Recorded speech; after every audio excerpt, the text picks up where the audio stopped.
The city is burning, but our boy is having an internal monologue wondering if history is going to remember him as the loyal knight who stuck by his emperor till the end or as a complete dumbass who backed the wrong horse. And the funny thing is that he's not vibing with either option. This is Kane, the Imperial Guard who served under an emperor that went full psycho and made a deal with a demon, meaning our boy picked the worst boss ever, and he's thinking it would have been better if everyone just forgot about him entirely. But nah, fate had other plans. Cut to this dude absolutely losing his shit over Kane's body, screaming at him and calling him an idiot. This is Hello Reston, the rebel leader, and he's not happy, crying his eyes out and asking why Kane turned his blade at the last second. Like, bro, you could have just run away. Why did you do this? He's shaking Kane's corpse, yelling, "Open your eyes, you bastard," but our boy's already checked out, the lights are off. Nobody's home. Now Kane's walking through this trippy afterlife that looks like someone spilled a Van Gogh painting everywhere, and he's like, so this is death, this is freedom, walking forever in a screensaver.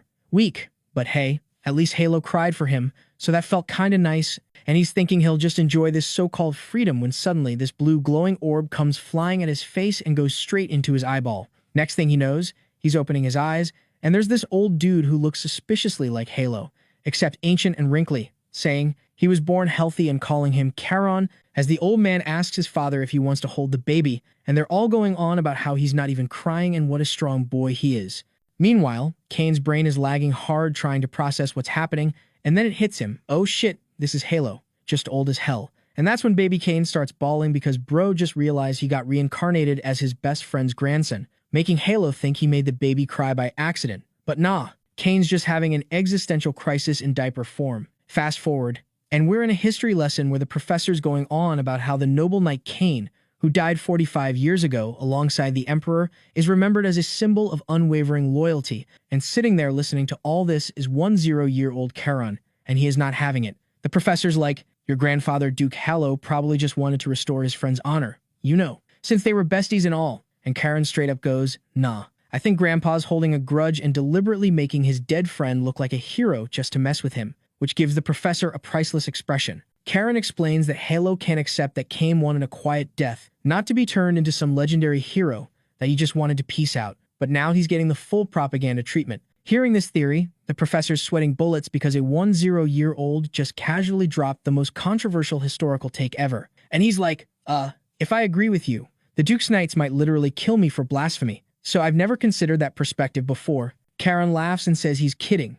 But yeah, he's been reborn as Charon Reston, third son of Halo's youngest kid, Count Pale, and he is pissed that Halo turned him into a hero when he specifically wanted the opposite. Speaking of his dad, we cut to Pale kneeling and praying. This man is the sweetest thing ever. He never awakened any magic powers, so he's worried sick that he passed that burden on to his son, and Charon puts his hand on his shoulder and tells him he's the greatest father ever, and Pale just melts, hugging him and pinching his cheeks, then asks what Charon wants for dinner. And of course our boy says, meat. That night, Charon's lying in bed thinking about the upcoming awakening ceremony, and he remembers Halo explaining it to him and how not everyone awakens, and even if you do, it doesn't guarantee you'll become head of the family. Plus, there's some mysterious secret only the family head knows about. Young Kane asked if it was treasure or a grimoire, acting all uninterested but clearly curious, and Halo promised to tell him the secret if he became head, to which Kane said he'd rather just live quietly somewhere remote, but Charon's already awakened his magic. The blue aura starts glowing around him,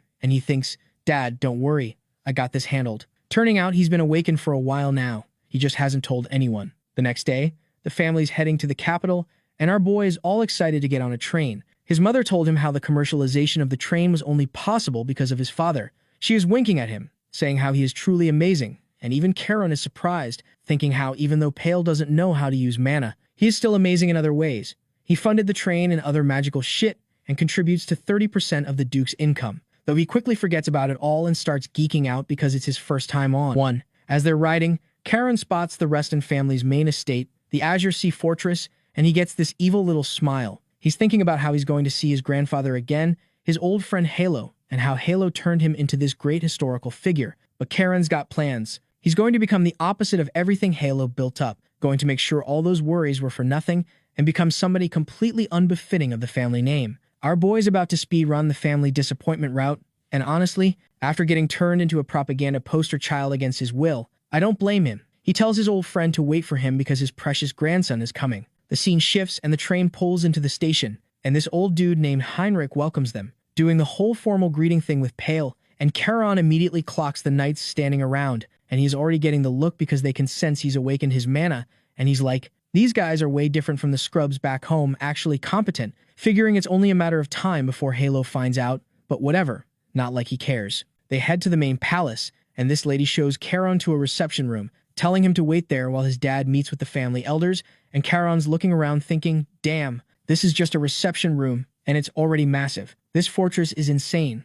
Already getting bored and maybe regretting not asking to go to the library instead. Then some kid starts laughing at him from across the room, saying, going to the library as soon as you arrive, just like the rumors, total bookworm, and Charon turns around like, who's this guy? As the kid keeps going, saying since Charon's father never awakened magic, his chances are slim too, so he better study hard if he wants to make money like the commoners, just like his dad, topping it off by mocking Charon's haircut. Then this bastard made a mistake that he shouldn't have and asked our boy if he wants to fight. This little shit was all too confident in his magic power, saying that today he'll teach our boy a lesson, at which point Charon just glares and asks if the main family is raising a delinquent or something. The kid's confidence is crumbling as he realizes Charon's releasing his aura, making him stammer. Wait, when did you awaken? Your dad never said anything, Charon tells him. His dad doesn't even know yet, and more importantly, there's no room for two delinquents in this house. I'm taking that role, so step aside, and as the kid is confused. Meanwhile, our boy goes, that settled it.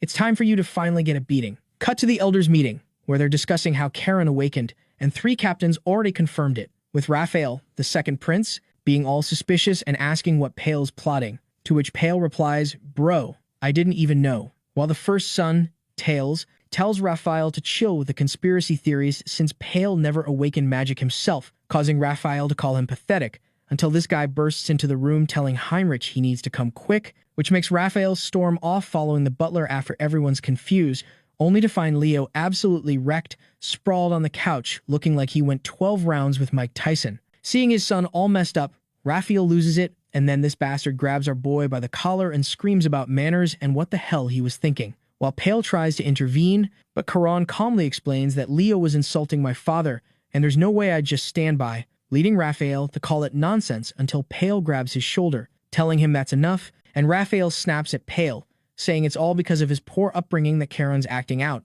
only for Heinrich to drop the bomb. The Duke himself will pass judgment, causing everyone to freeze as they head to Halo's study with Raphael still fuming. Inside, Halo asks why Charon caused such a massive incident the moment he arrived. Pale tries to explain, but Halo shuts him down, saying, I wasn't asking you, and says he wanted to hear it directly from Charon, though he adds that Pale had raised him correctly, and that there is no way that he'd do something like this without a reason, so there must be an explanation. Seeing that Halo's actually giving him a chance to explain before punishment, our boy is all surprised as he thinks, acting generous doesn't suit you, you bastard, and tells him straight up Leo insulted his father, causing Raphael to call him a liar until Halo slams the desk, yelling at Raphael to shut up, demanding how dare you raise your voice, which makes Raphael immediately back down apologizing, but Halo says they'll bring Leo in to confirm the facts, then turns back to Charon saying, that's not the only thing I wanted to ask you, and Charon casually drops it, if you're asking about my magic power, I awakened it 3 years ago,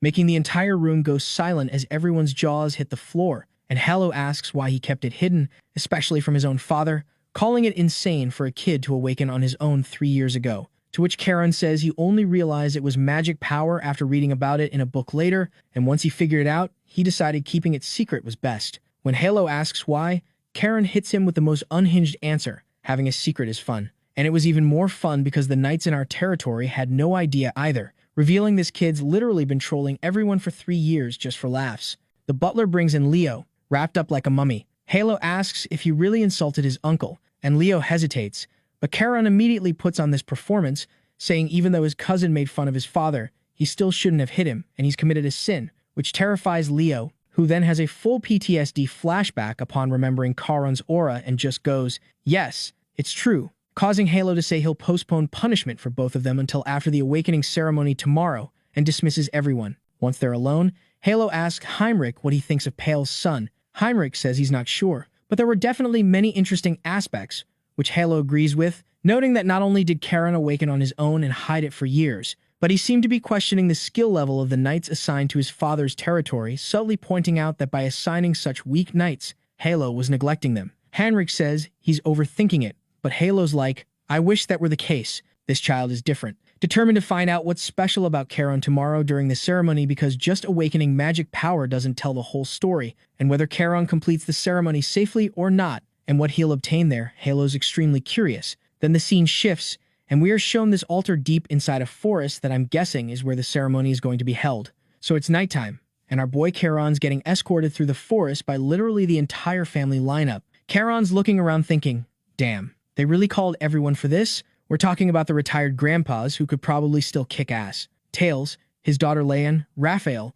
and his son Leo. The whole squad's here, making Charon realize this ceremony might be a bigger deal than he thought. They finally reach this altar with some mysterious stone, and Charon's like, so that's the Stone of Oath? Huh? Grandpa Halo steps up all serious and explains that when Charon steps through the rift this stone creates, she's going to see some personalized nightmare dimension that's different for everyone, with the goal being to get a weapon from that world and destroy it. Charon nods, saying she's ready, and Halo raises this amulet like he's about to summon Exodia. The moment that amulet connects with the Stone of Oath, reality starts glitching out, with space and time literally tearing apart. The pressure is so intense everyone's bracing themselves, and Halo's asking Charon if he's scared, while Pale looks worried as hell. But Charon just shrugs it off, saying he'll be right back after all. Destroying stuff has always been his specialty. As he walks into this dimensional rift, Halo gives him one last piece of advice and yells out to our boy, telling him to overcome his fear. Charon steps through the portal, and guess what he sees? Of all the possible scenarios, he's back as his old self, Cain, the Emperor's lapdog, on the day of the revolution, and Charon's immediately pissed, thinking, of course, this is what it shows me. Out of all my memories, it had to be this guilt trip, as the stone's basically throwing his dead comrades in his face, making him relive the worst day of his life. As he's walking toward the throne room, this creepy-ass voice starts echoing around, calling him child of the Blue Wolves and going on about some ancient covenant with his ancestors. Charon's like, great, is this a demon? But the voice is all cryptic, saying, nah, bro, your bloodline's too pure for a regular demon to mess with. Now man up and get to that throne. He pushes through the gates, and there it is, the throne. The Emperor was so obsessed with that he literally made a deal with a demon for it. Charon's standing there, realizing that all his comrades die because of whatever's sitting on that throne, and it feels like he's walking over their corpses just to reach it. The voice keeps rambling about how Charon, blessed by the cold North Sea, has finally arrived, and on behalf of the Blue Clan, welcome home and all that jazz. Then Charon sees it, his old sword from when he was Cain, the one the Emperor gave him, which is called Ruin. And surprise, surprise, it's a demonic sword, and the voice tells him to pump some mana into it. But Charon's immediately like, yeah, no thanks. That sword literally eats people's souls. But the voice insists, saying Charon's grandfather already purified it, and what he's seeing is just a demonic illusion trying to scare him, though Charon's still hesitant because touching that sword might bring back all those memories of blindly following the Emperor's orders, until he remembers his grandfather telling him to overcome his fear, and it clicks. Oh, so that's why Grandpa was being so nice about this, realizing the ceremony isn't just about getting a cool weapon. It's therapy disguised as a weapon trial where the family heir needs to face their deepest fear head-on. So Charon grabs the sword, saying, all right, if that's what this is about, let's get it over with. And the second he channels his mana into it, he gets yeeted to the bottom of the ocean, where he's floating like, is this the Azure Clarity? And watches as the sword transforms from this evil-looking demonic blade into something pure, making Charon realize this isn't just any sword, it's the original sword of his ancestor, Rael. His grandfather also has a progenitor's sword, but this one's so powerful and different from the family's usual style that it was literally erased from history books. Then the sword starts going ham, and Charon feels this overwhelming power surge through his body, barely holding it together and asking what the hell is happening, to which the voice is like, just endure it, bro. The sword's engraving its mana into you, and Charon's thinking this is the most intense power-up he's ever felt, finally asking, okay, what's this sword's actual name? The voice gets all dramatic, explaining that this is a sword made specifically to kill demons and devour their powers, so much so that demons were terrified of it and erased it from their own memories. Born from the deep, dark, pure seas of the north, its true name is the guillotine, the execution sword. Charon's staring at this blade, and the voice continues, saying it matches his destiny perfectly, dark like the deep sea. Charon's curious now and asks who this voice even is, guessing it might be the Blue Dragon, their family's guardian. But the voice pulls a "you're not worthy of knowing my true name yet" card, telling him if he ever gets strong enough to dominate the seas,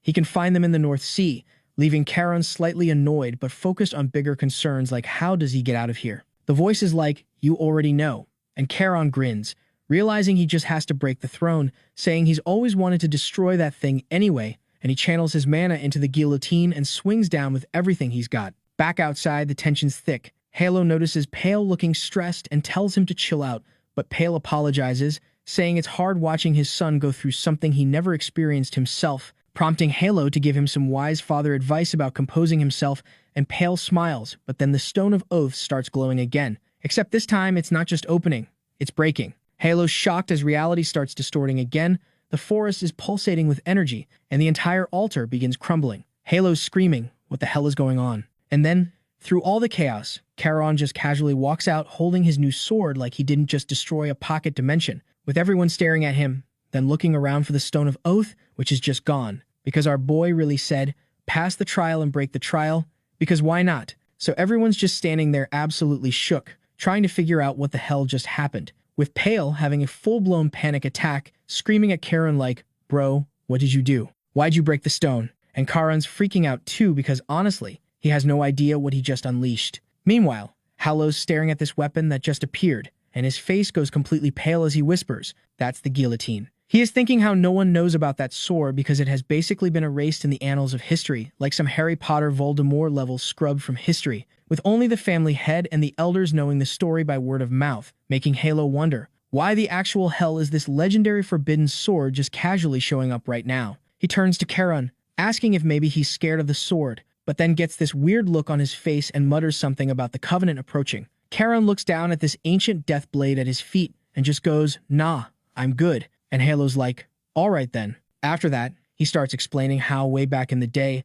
their ancestors made this pact with a blue dragon to wipe out all the demons, but they completely failed. So they left behind this Stone of Oath as proof they tried, basically passing the responsibility to future generations, and now it looks like Charon's the poor bastard who has to finish what they started. Halo raises his hand all dramatically and declares that Charon, son of Pale, is officially a legit member of the fortress, chosen by the guillotine itself, and worthy of learning the Spirit Sea style, which sounds cool until you remember this is basically a congratulations, you're drafted into an ancient blood feud situation. Raphael's standing off to the side, still absolutely pissed about his son's tragedy of a haircut, muttering that he can't believe some brat is getting this honor, while Tails is way more chill about it, just curious about the sword itself. While everyone's talking, Pale's comforting Charon, saying he thought he knew every weapon in their family arsenal, but has never even heard of this thing, and just looking at it gives him the creeps. He admits that his son is walking a path he could never handle himself, but he's not about to let family drama get in the way of success, and Halo announces the awakening ceremony is over and it's time to bounce.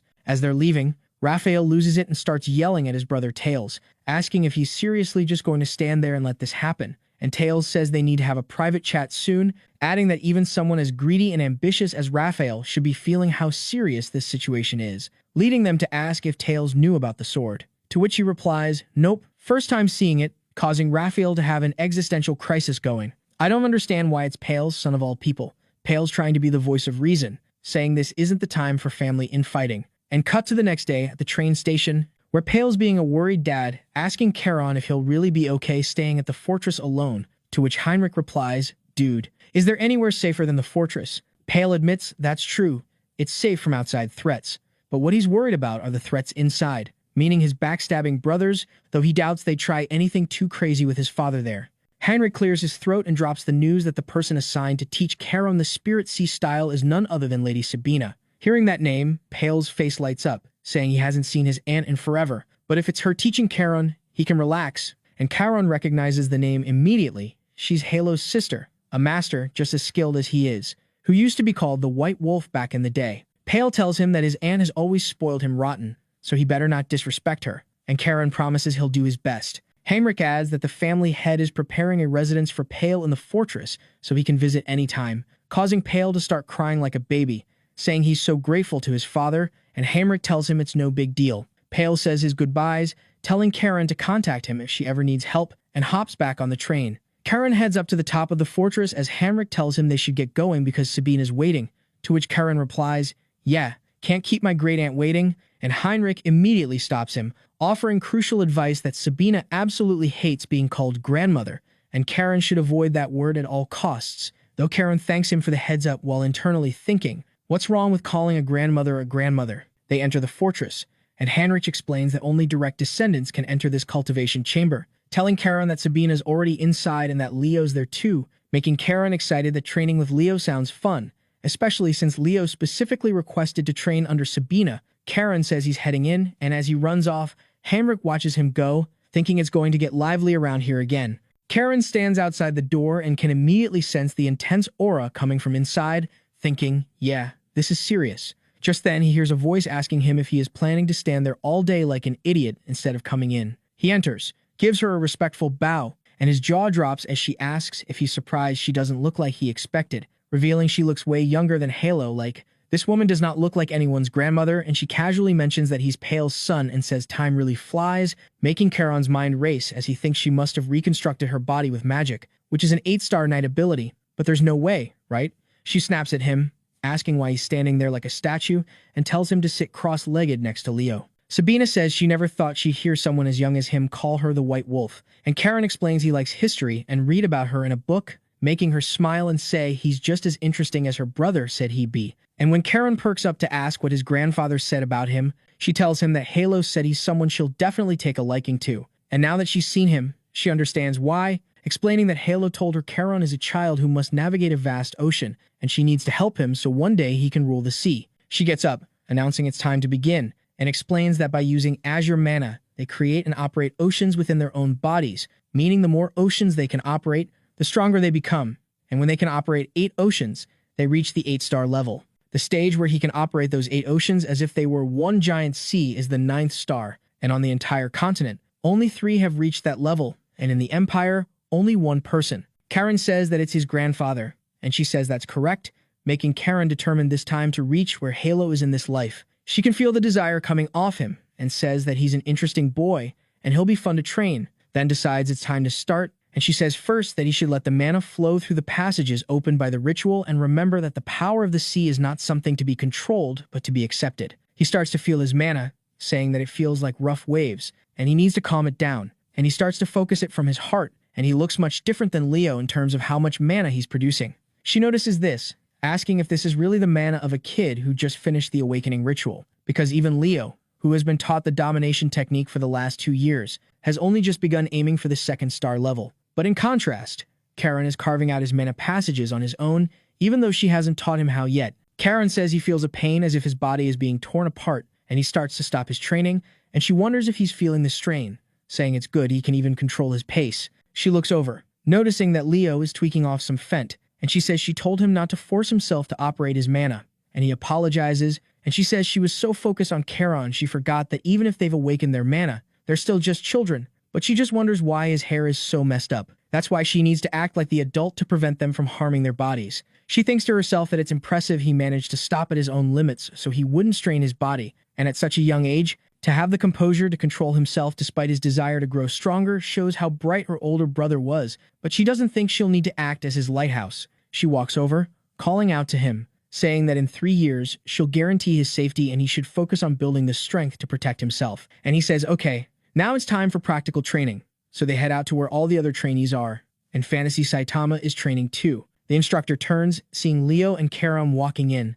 and Leo asks if he's really planning on using that sword for training. Karen says, of course, as everyone kept saying its aura is menacing, so he's not even allowed to take it out of the scabbard, and Leo says that's not what he's talking about. The instructor welcomes the 2 of them, and Karen looks up to him, and the guy introduces himself, saying that today he will be in charge of his sword training and he is the Knight Commander of the Seawolf Knights. His name is Xeris Winterguard. Karen says it's a pleasure to meet him, and he can tell at a glance that he's at the 8-star level. Xeris says that he may find this rude, but he will not be addressing them with the title of Young Master or anything, not until they are acknowledged. Karen says he shouldn't worry about it, as it's more comfortable for him actually since he's not used to that title anyway, and he's well aware that it's a test in family tradition to earn the respect of the Blue Wolves through skill. Xeris says that's a pretty interesting reaction since most would find it disrespectful, and Leo is no exception, and Leo just wonders why he's catching a stray. Karen stares at him, laughs, and says it won't matter as they will all bow before his feet, and Xeris says that maybe a successor with a proper head on his shoulders has finally arrived, but then he looks at our boy, and he was making a menacing face, and Xeris quickly changed his opinion, thinking that maybe someone even worse than that scum Leo has arrived. The scene shifts, and we get a whole 3-year time skip, and Halo's just chilling, having a few drinks with her sister, and she's going on about how her brother's liquor collection is absolutely fire. Halo clearly likes the compliment, but goes, yeah, that's true, But maybe stop raiding my stash, will you? But Sabina just brushes him off, saying that's the least he can do after she spent 3 years teaching those brats. Hearing that, Halo gets all nostalgic, asking what she thinks about the boy after watching him all this time. And Sabina drops the bombshell. She straight up calls Charon a monster. Halo's immediately like, "Excuse me, you calling my grandson a monster?" But Sabina doubles down, saying even calling him a genius would be an insult at this point. Then Halo turns to Zira's like, "Bro, back me up here." But Zira's is like, "Nah, she's right. After 3 years of watching this kid, I have to agree with everything she said." He starts listing off all of Charon's insane qualities, his physical abilities, his talent, his attitude, his training mentality, and then hits them with the real kicker. Charon's actually better than Hugo, the first grand heir who everyone thought was the ultimate prodigy.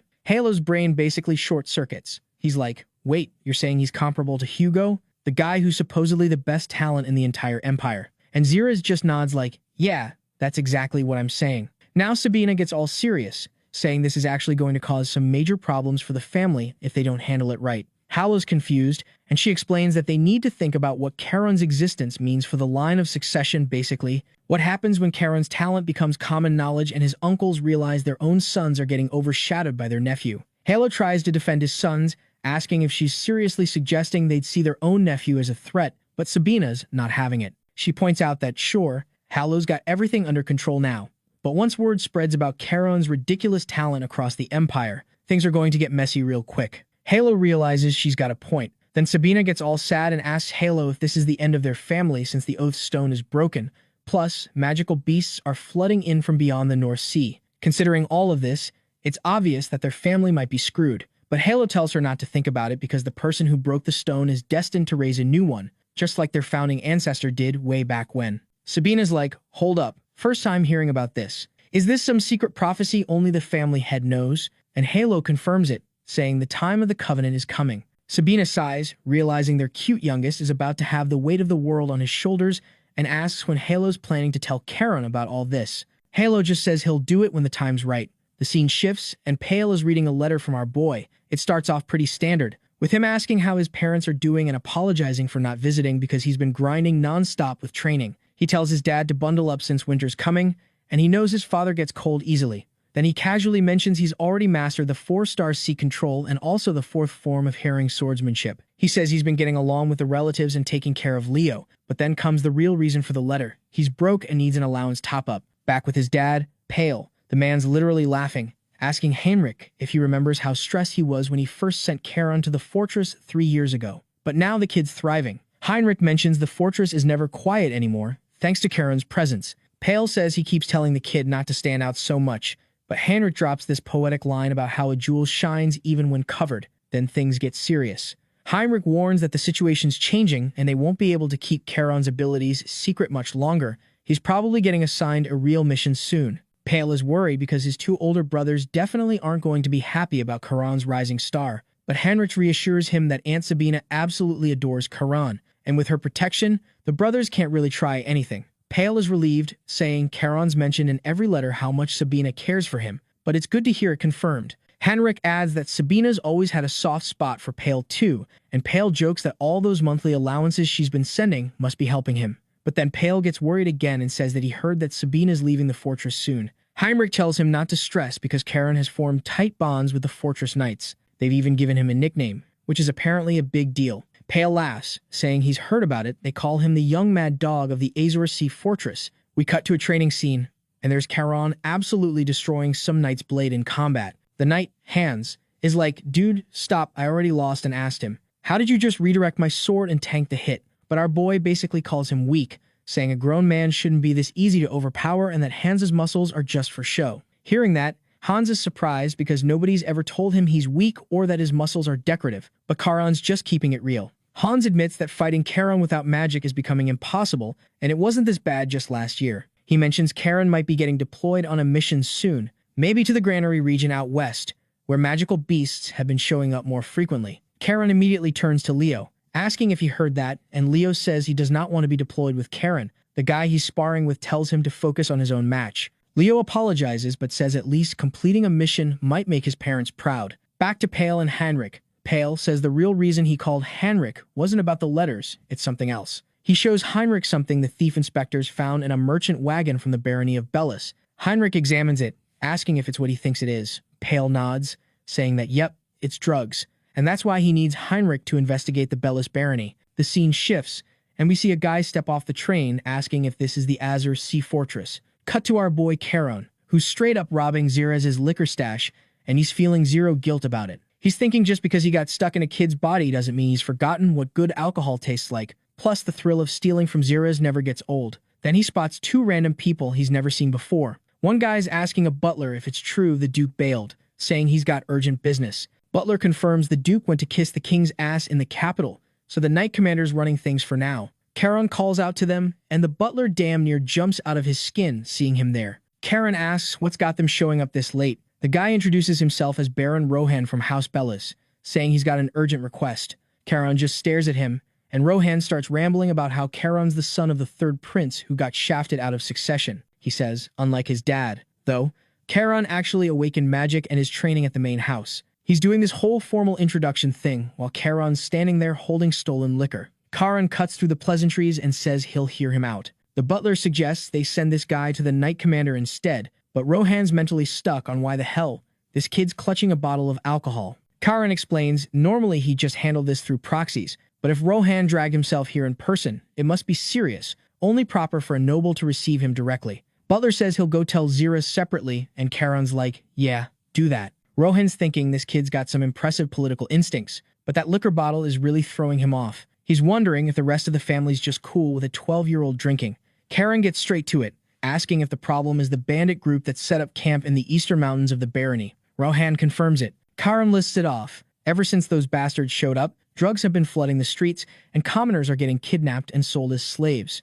Rohan admits, yeah, it's shameful, but their barony's got garbage land and zero specialties. They haven't had a proper military in a whole year, so they couldn't do jack about it. His dad couldn't take it anymore, and led whatever soldiers they had left in an attack. It went about as well as you'd expect. They got massacred. Now his dad's bedridden from the fight. He's blaming himself for both his father and the people suffering because of his incompetence. Charon sets the bottle down, saying scum like that deserve to be torn apart, but something doesn't add up. Even if their military's weak, regular bandits don't just stand up to an actual army. Rohan says it's not confirmed, but they suspect there are deserters from the southern kingdom that's currently at war mixed in with them. Charon thinks about it. Ever since they dethroned that evil emperor bastard, the downsized imperial army has been laser-focused on the south because of the war. No resources left for the north, so naturally public order's gone to shit. The deserter theory actually makes sense. Then he switches gears and asks if Rohan wants a drink since the mood got heavy. He laughs and explains his barony borders his father's territory. From his position, he can't just ignore this. If possible, he wants to help personally. Rohan thanks him, but he's internally questioning if it's really okay to drink liquor handed to him by a literal child. Charon says this stuff was swiped from Zirez's collection, so they have to keep it secret. Rohan points out that Zirez is the Knight Commander, though. And right on cue, Zirez walks in, saying he thought they agreed Charon would stop touching his liquor. Rohan nearly has a heart attack. Zirez apologizes for being rude, says there's no way the young Baron could have known about their situation, so he shouldn't worry about it. He's heard about the bandits causing trouble in the barony. Rohan confirms that's why he came to the fortress to see if the knights might help. Zirez agrees it's urgent, and Charon just laughs his ass off. Zirez tells him alcohol is not good at his age and snatches the cup away. Charon whines about wanting his liquor back, and Zirez apologizes to Rohan for the mess he's witnessing. Rohan says it's fine. Zirez gets serious, saying since Rohan came to them, they won't sit around while an old companion's in trouble. Rohan's relieved. Zirez says they'll organize troops to dispatch soon, so he shouldn't worry. Rohan's thinking finally he can bring good news back to his people. Charon says he wants to go. Zirez immediately shuts that down. The enemy are trained, and who knows what kind of experts are mixed in with them. Rohan's wondering if this kid was actually serious about wanting to help. Sure, he's training at the main house, but he looks 12 at most. Zirez admits in just 3 years, Charon's raised his magic to the 4th star realm and hit 4th form in their swordsmanship, but real battle's different. Charon argues overprotection's not good for him. He'd rather be sent west since a visible danger beats an unseen one any day. Zirez says he's got zero intention of letting Charon risk fighting enemies when they don't know their size, strength, or where their base even is. Charon grins and says he'll make Zirez an offer he can't refuse. Both Rohan and Zirez are like, what the hell could that be? Cut to Coconut Head asking why he's here. Charon's hyped, saying this is exciting since it's their first mission. Zirez is pissed, realizing he got played. He can't believe Charon pulled Sabina into this. She's just smiling, saying the two of them are so cute. Zirez admits it might be good since a reliable guardian's going with them. She got excited about her first mission too back in the day. He figures if Karen accepted on the condition Leo comes along, she must be satisfied with his training. Rohan's mind is blown that they have the legendary White Wolf here, but he's still worried about taking just 2 brats. If anything happens to the Duke's grandson, his house might get held responsible for it. Zirez tells him to relax. The things he's afraid of won't happen. Rohan asks if he was that obvious, and Zirez says with Sabina there, nothing's going to happen to those 2. Then Sabina drops the bomb. Unless the kids are in mortal danger, she's not planning on stepping in. Both Leo and Rohan look horrified. Zirez says he knows she trusts their growth, but damn, that's harsh. She says he knows there's more to it than that. There's a reason she can't step to the front. He says he understands, and if that's her decision, he'll accept it. The train signals it's ready to leave, and she says time's up. Leo's looking weak because his hairline's already cooked and he's nervous as hell. Sabina says it's natural to feel nervous, but he should think of it as his chance to prove how hard he's worked for 3 years, a chance to be recognized as a member of the Blue Wolves. He says she's right. Charon asks if he always needs someone to push him from behind. Leo tells him to shut the hell up, and they hop on the train. Charon says he needs to find their spot. Leo's thinking he knew this day would come, when he'd have to prove himself, but he never expected it to come this soon. So they're hours deep into this train ride, and naturally, people start talking. Sabina drops the info that it's classified. She's even in Azure City, which means she can't publicly step forward. The second her presence gets known, the bandits will scatter like cockroaches, and Rohan definitely doesn't want that. He agrees he doesn't, but he's still wondering if it's really okay, trusting this whole thing to 2 kids. One doesn't even know what the word nervous means, and he thought this was supposed to be his first mission, while the other one doesn't even look like he is ready for a mission of this scale. Leo's thinking about his mother and folks. I didn't think that I could be jealous of that second son, but damn, that bastard got lucky. Remembering her asking how he can even get along with that boy, Charon, asking if he's forgotten what happened 3 years ago. He needs to remember Charon's not his friend. She's his rival. Charon disgraced him and tarnished his father's reputation, yet Leo still laughs and jokes with him like nothing happened. She asked if he even has a brain in his head. If he has a tongue, he should say something back. Leo says he's sorry, but they're not rivals. Even brother Hugo, the so-called genius, didn't hit 3 stars until he was 14. Charon reached it at 13. Meanwhile, Leo only managed 3 stars this year at 15. Surely she can see the difference. Charon might be his goal, but he can never be his rival. She tells him to cast aside that inferiority complex. He says that's not what this is. Charon's existence is the driving force pushing him to work harder and move forward. She says his eyes show he's really blind, that he's staring at the trees but missing the forest. Sabina snaps him out of it, asking if it's really that hard to shake off his nerves. He admits it is. She says it's understandable since this is his first mission, then asks if he'll even be able to cut someone down. Charon's the kind of boy who'd sell Leo out to save his own skin. But she knows Leo's different, and he doesn't need to doubt himself anymore. She knows better than anyone how hard he's worked these last 3 years. After all, she was the one who trained him. He says she's right, calling her master. She says that has a nice ring to it. They've got 20 minutes until they arrive in the territory. Then she pats his head, gets up, and tells him to address her as master for the duration of this mission, seeing her leaving. Rohan asks where she's going. She says if she shows up at the station, word will spread instantly, so she needs to move out first. He points out the train's still moving, though. He keeps calling her the White Empress, and she corrects him to just call her Lady Sabina, though she straight up ignores whatever he was saying and tells him that she'll be keeping an eye on these idiots so he doesn't have to worry about anything. And also, even if something happens to them, they'll not hold him or his family responsible for that. And then she straight up jumps out of the train. Seeing this, our boy laughs and says how she's as bold as ever.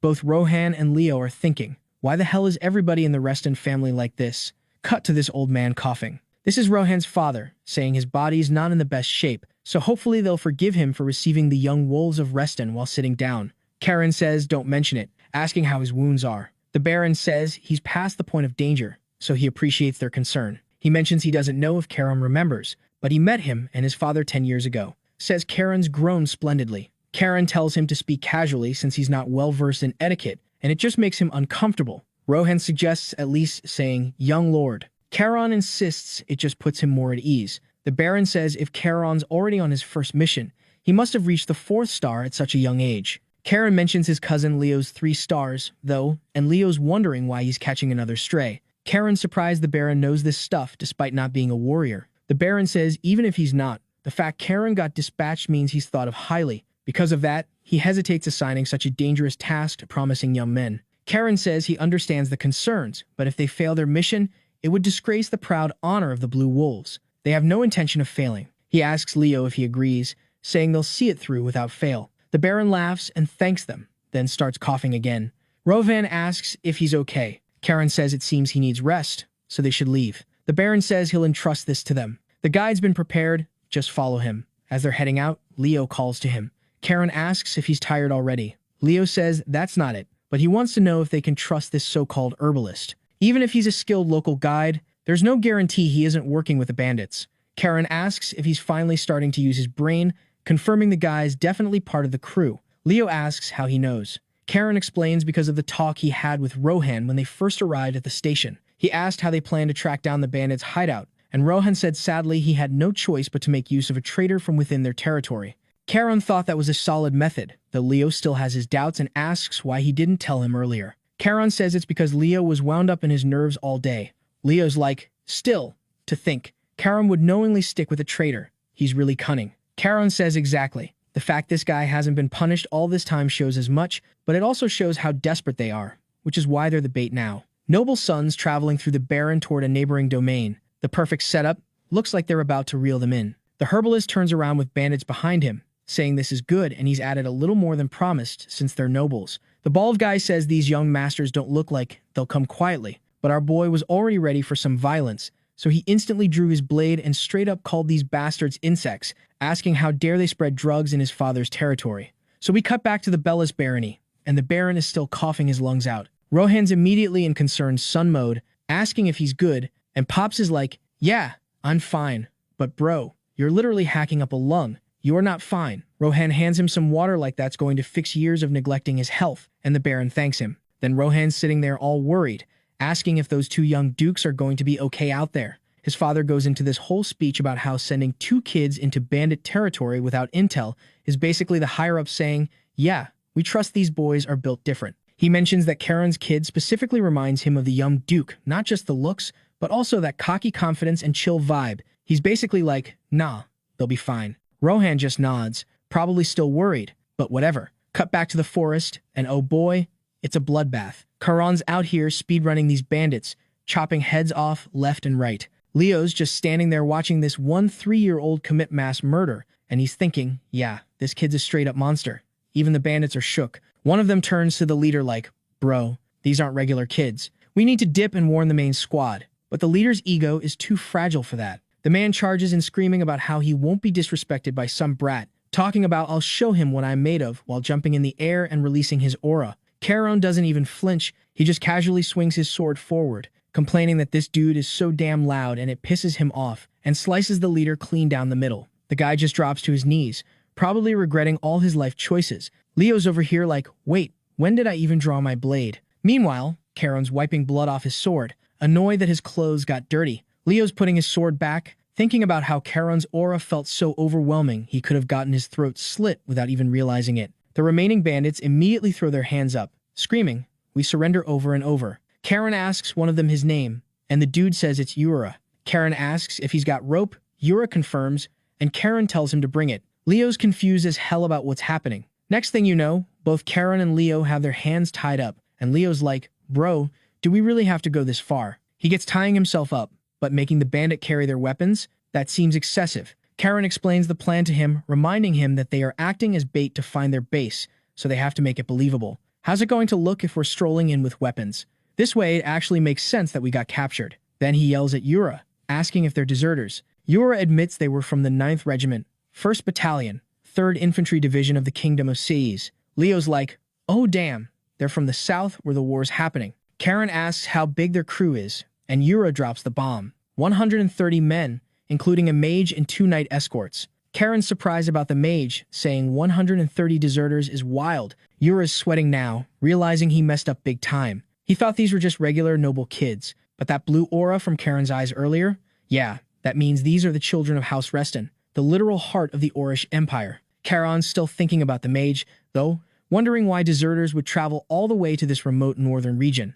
Yura explains it's simple. Their commander promised them enough money to retire and live the good life, so everyone followed. But Charon's putting the pieces together. Why would a random infantry commander have a high-level mage? And why would all these dudes be playing bandit just for cash? Something's not adding up. Yura says they're almost there, and Charon's like, guess I'll see for myself. They arrive at the stronghold, and some guys on the watchtower are questioning Yura like, "Bro, did you actually bring hostages? Where's everyone else? Why are you alone carrying their weapons?" Yura spins this story about how he soloed these brats. This is his kill, so nobody better touch them, and the rest of the crew is chasing the guards who ran away. So hurry up and open the gate. One dude's making fun of him, asking if he's excited about finally getting praise from the boss. Another's like, "Took you long enough." Yura tells them to shut up. Karen observes that for a guy who joined a bandit crew, Yura's surprisingly soft and mentions there's this weird power he's been sensing this whole time. Yura's nervously sweating, staring at Charon's blade, saying he's been getting spooky vibes. Charon confirms that if his sword is reacting too, this might be worse than he thought. Leo tells him to look, and they see birds crucified and nailed up everywhere. Charon's face goes serious. If there are sacrifices strung up like this, we're definitely dealing with black magic. And just like that, this simple bandit raid just became a whole demonic cult situation. So Charon's standing there, realizing that things are about to get real messy, and immediately tells Yura to cut the ropes and give them their swords back. And wouldn't you know it, right on cue, the magic circle on the ground starts glowing. Charon tells Leo to draw Sylphid, that's his sword's name, and be ready, because he's going to need it real soon. Leo's like, "What do you mean?" And then skeletons start popping out of the ground. Seeing this, Yura is screaming his head off. An entire undead army forms, and some dude starts yelling about how the hostages literally walked into their trap. It's a blessing from the gods or whatever. The leader of this merry band of psychopaths welcomes them, surrounded by archers, calling them precious noble brats. Charon's scanning the area, noting there's no sign of the Black Wizard, figuring he's probably hiding somewhere chanting demonic Spotify playlists or whatever creepy dudes do. Then Charon pulls an absolute power move, grabs Yura, and threatens to slit his throat, asking if they're cool with that. Yura's absolutely shook, and Leo's like, "Bro, how are we the ones taking hostages now? We're supposed to have noble honor." The leader just stares for a second, his men all locked in with their bows drawn, and asks how a noble can take hostages when they're supposed to value honor above everything. Charon hits him with a "why can't we when you do it?" Meanwhile, Yura's just standing there terrified. The leader says Charon's amusing but wrong, a worthless hostage is meaningless, and Yura is completely useless, so Charon can do whatever he wants with him. Charon gets annoyed and calls Yura worthless to his face, and the big dude is completely in tears. Leo's doing the math, realizes they're heavily outnumbered, and asks Charon if he even has a plan. Charon's like, "Of course I do. We just have to take down the commander." Then he starts releasing his aura. The commander recognizes the color and goes, "There's no way." Charon tells Leo he's handling the skeletons solo while he deals with the commander himself. Leo's like, "What do you mean?" Then Charon starts releasing this azure mana that looks like ocean waves wrapping around him, and he launches off the ground.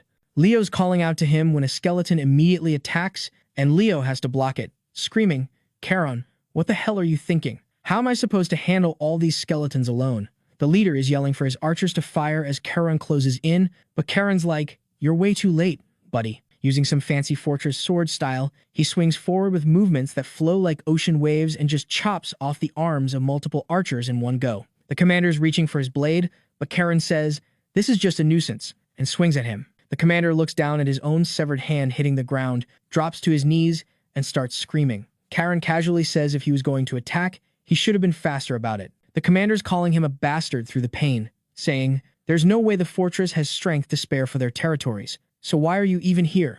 Charon explains this barren land is right next to his father's domain, and he's not going to kill him, just drag his ass back to the fortress. Meanwhile, Leo's over here playing Dynasty Warriors with these skeleton soldiers, and Charon's like, "Hey, not bad." Even though Leo's probably having a panic attack, the archers still have their bows pointed, but nobody's shooting because they just watched this 3-year-old kid disarm their boys and cut their commander's hand off.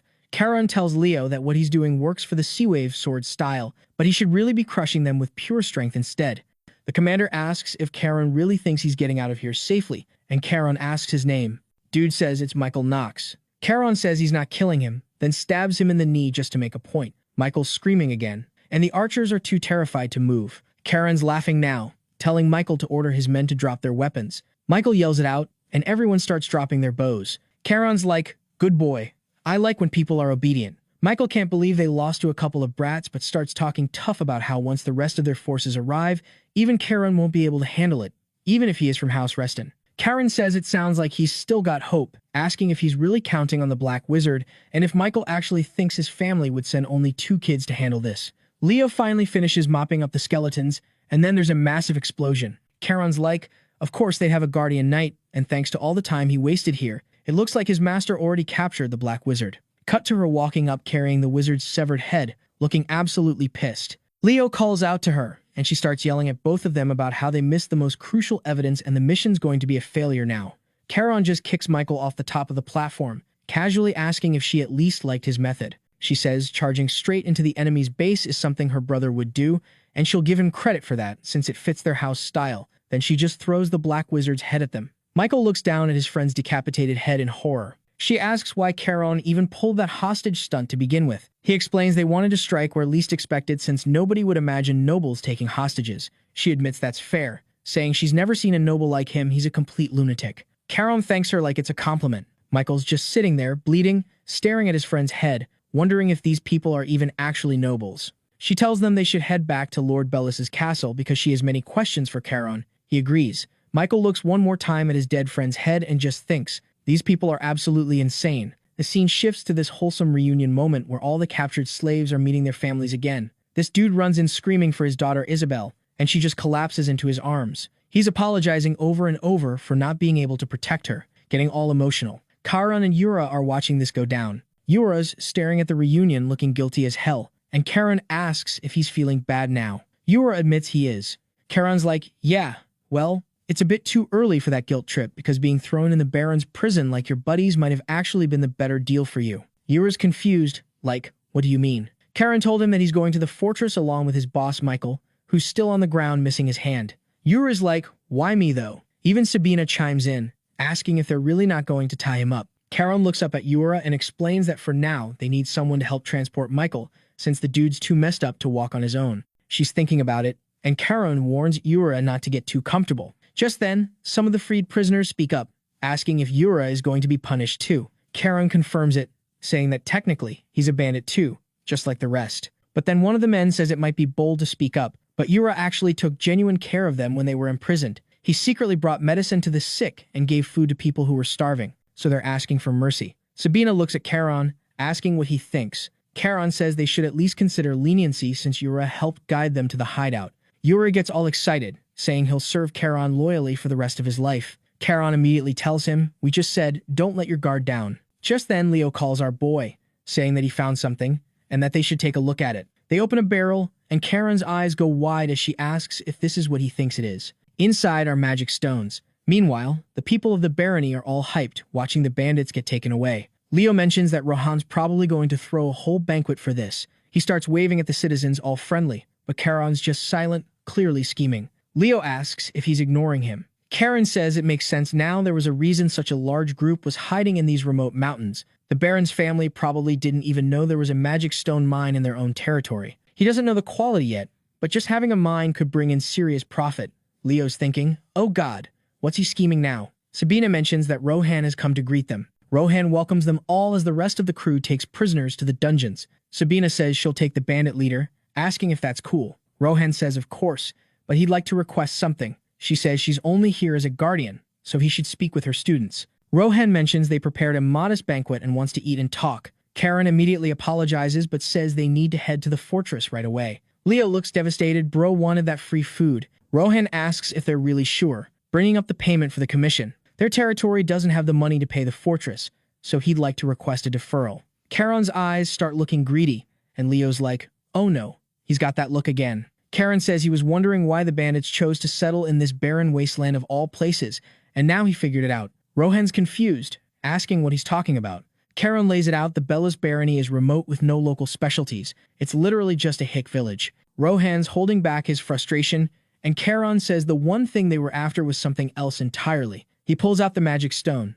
and Rohan looks shocked. Charon asks if he knew about these being in his territory. Rohan says no. He had absolutely no idea there was a mine anywhere close. Charon says if that's the case, he'd like to make a proposal. Rohan asks what, and Charon drops this business pitch. He wants to co-develop the mine with the fortress on the condition that the fortress provides initial capital and security. Rohan's mind is racing. This brat is asking about something that, even setting aside development costs, just storage and maintaining guards would be astronomical.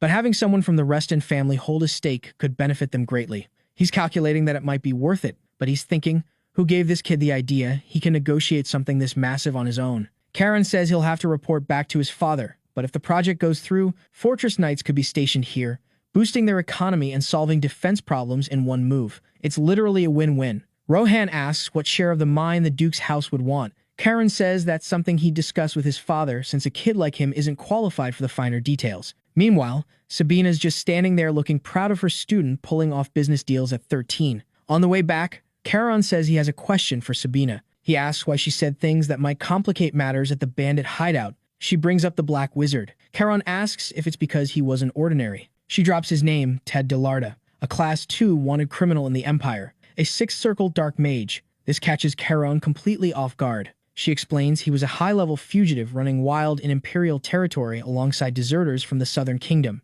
And Karan and Leo were too busy dealing with small fry to notice what actually mattered. She says people only grow stronger by fighting powerful opponents, and had Karan defeated the Black Mage first, he wouldn't have wasted time. That's why she considers this mission a failure, and he needs to remember that lesson. Leo's over here wondering why he feels left out of this conversation. Sabina calls to him, saying he actually did better than expected, and since it was probably his first time facing undead, he should be proud. Leo starts looking happy he's not being left out, and then she says he needs more confidence and maybe a new haircut. Back at the fortress, Heinrich welcomes the Lord back, saying he's finally returned. Halo asks if there was anything unusual. Heinrich reports the knights deployed to the west have returned, and Karan and Leo are back from their mission with Sabina. Then one of the butlers comes running over yelling. Halo asks what's wrong. The butler says it's a letter from the Imperial Palace. Halo's confused since the Emperor didn't mention anything before he left the capital. He reads it and is completely shocked. Turns out the Emperor is personally inviting Karan to the capital,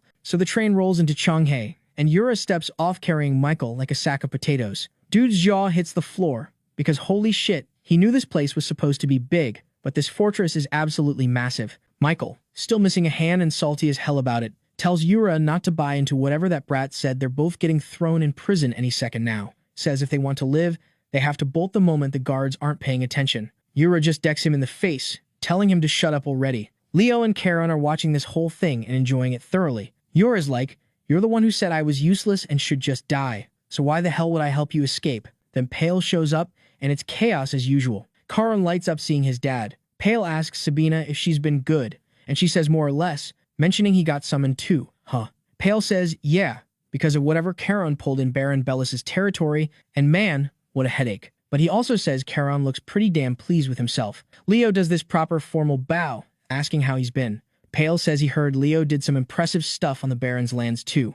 Word even reached him. His older brother probably heard as well, and he'll be thrilled. Pale says they're probably tired and should head inside. While they're walking, Sabina asks if he knows what's going on with the Empire because things seem sketchy. Pale drops, the political gossip, those so-called powerful families, besides theirs, are all buddy-buddy now, rallying around Duke Salmon and Marquis Diaz. Halo was planning to meet a bunch of families in the capital to figure out what the hell's happening, but he canceled everything after his talk with the Emperor went nowhere. He explains that Duke Salmon and Marquis Diaz are the ones who actually overthrew the old Emperor and put the current one on the throne, so they're the ones holding the real power now. The reason Sabina's brother backed off from central authority after the Empire got restructured was because he thought it was best for everyone's future, and now they're getting treated like this. Sabina says it looks like the peaceful times are wrapping up. Pale agrees, saying whether they like it or not, their family's got to make a move. Sabina points out that what his son did might actually work in their favor. They've got solid justification now to station troops on family lands and expand their reach. She says his son's pretty interesting for pulling off something so useful at the perfect time. Pale gets all flustered, saying the compliment's nice, and Sabina reminds him she wasn't praising him. Damn. Karan and the crew head back, and Zira says good work. He heard about the deserter situation. Karan points at Michael, saying that's their leader, and Zira says he'll interrogate him while he's still breathing. Hans asks who the guy carrying the bandit is, and Karan says he's a bandit too. Take him along. Yura starts panicking, but Karan tells them he's an informant, so go easy on him and let him go after because he's going to use him as a personal servant. Karan says he's heading in to rest, but Zeres shuts that down immediately. His mission's not done yet. He's got to file a report to review the mission and improve future ops. Karan asks if they have to write separate reports, and Zira says they can do it together. Karan's eyes light up. This is perfect because he did all the work so Leo can handle the report. Leo says it'd be faster if they work together, though. Karan tells him to think carefully once it's submitted. His dad's reading it too, which means Leo should pump up his achievements. That's his shot to score points with his father. Leo's like, that makes sense, but if my name shows up too much, won't that backfire? Zirez gets annoyed and tells Hans to just take the prisoners already. Then Sabina casually chucks the Dark Mage's head at Zirez, saying, as for her report, the boys can submit it under their names. She and Charon just bail, leaving Leo to do all the paperwork. Leo's calling after them, asking where Charon's going, and Charon says the training hall since he hit the 4th star and can use it solo now. Xerez watches him leave, thinking, if this kid's heading straight to train the second he gets back, how is anyone supposed to believe he's only 13? Like seriously, this child is different. Cut to late night, and Halo says he called everyone for something important. Xerez says he brought what was requested. Halo reveals it's a piece of hide from a monster that showed up in the Western Ferment Plains. Looks normal at first, but the dark energy inside isn't just any force, it's the evil Emperor's black ether. All his sons look shook. Pale says the evil Emperor's been dead forever, so how's his black ether chilling in monsters? Halo cuts him off, saying there are only 2 options. Either they're leftover pieces of the Emperor's will, or the evil Emperor's still alive. Either way, this has to be connected to what's going down in the Empire. Plus, word about what happened on Bellus's land reached the Emperor, and now the Emperor personally summoned Charon to the capital. Raphael does not look happy about this, and Pale's just shocked. Halo says he can't send Charon alone, he'll send Leo and some knights too. Of course, he'll get Charon's take first, and if he refuses, Halo won't push it. Tails asks if that won't cause problems, and Halo says it's fine since Charon's still just a kid. But more importantly, he needs to hear exactly why Charon made that deal with Bellus's son in the first place. He says, bring Charon here right now, and we cut to Charon training his man in the hall, completely clueless that he's about to get dragged into a family meeting to explain his unauthorized business ventures.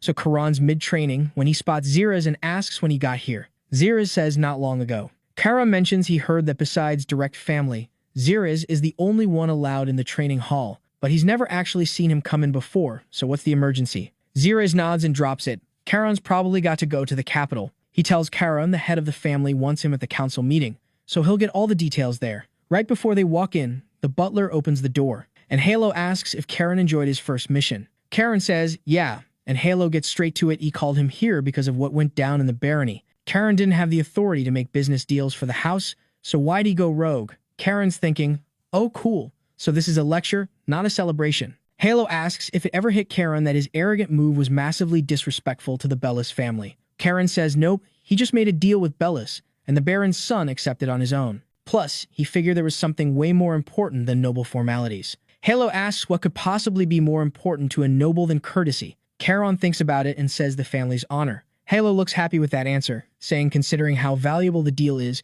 Charon could have bragged about his own accomplishment, but instead he put the family's benefit first and backed off. That's solid judgment, and the relief of not getting kicked out for unauthorized business deals is just a bonus. His uncles are all staring at him, and Charon notices they're watching very carefully. But Halo says alright in the end, the deal Charon brought back helps the house big time, and Pale can handle the rest of the negotiations. After all, there's nothing wrong with a father benefiting from his son's work. Pale says he'll leave for the barony at dawn. Then Halo brings up the Emperor's letter. His Majesty summoned Charon since word about him already reached the capital. Charon's thinking that, according to Xerez, the Emperor's letter showed up even before Halo got back. He's wondering if the Emperor's intelligence network is that good, but then realizes the current Emperor's just a puppet. It must be the powerful nobles behind him doing the spying. As he said that, awkward silence filled the room, and Halo told Charon if he didn't want to go, he didn't have to. He must have figured out what heading to the capital right now actually means. The noble houses there will definitely want to confirm who he is, and it might be smarter to stay under the radar, so skipping the capital is an option. Xerez looks at Halo, wondering why he's even giving him a choice when he doesn't need to. Charon says, of course, he'll go. He'll even get to see his grandfather on his mom's side after forever, but he wonders if he's going alone, pointing out Leo was on the mission too. Halo says if Charon goes, Leo's coming with him, and Han's squad will escort them. Charon asks why, if his grandfather's there, does he really need protection? Halo delivers the roast.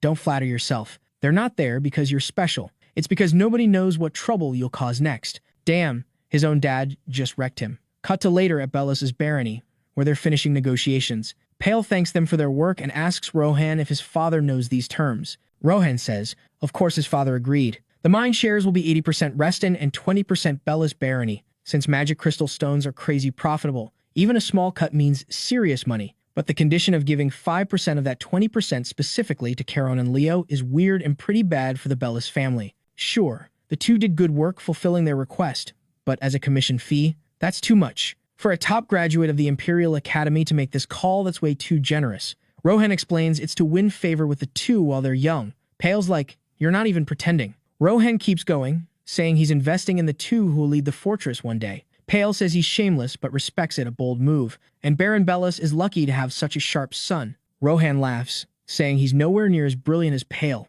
obviously. Then Rohan says it's time to hear what the kids think. Karen, of course, has dollar signs in his eyes, and Leo's just wondering why he's grinning like a lunatic again. Charon says he'll gladly accept. They can keep building a strong partnership, and it's truly an honor to work with such a great house. Bro is lying through his teeth, he just wants the cash. Back at the station, Leo tells Karen he's got a question, how are they splitting the shares they got? Karen casually says naturally he'll take 9, and Leo gets 1. Leo's like, are you really taking that much? Karen asks why he's shocked. Leo says they've been getting along pretty well lately, so how could he say something like that? But Leo doesn't even want to argue about it and just accepts the deal. Charon tells him to remember what happens if he changes his mind later. Pale is watching this, saying when they were younger, they used to fight constantly, but now they've become inseparable. Folks, this man is delusional. He's only seeing what he wants to see. Charon literally just scammed Leo out of 90% of the shares. These two are not inseparable. One's a scheming businessman, and the other's getting played at every turn.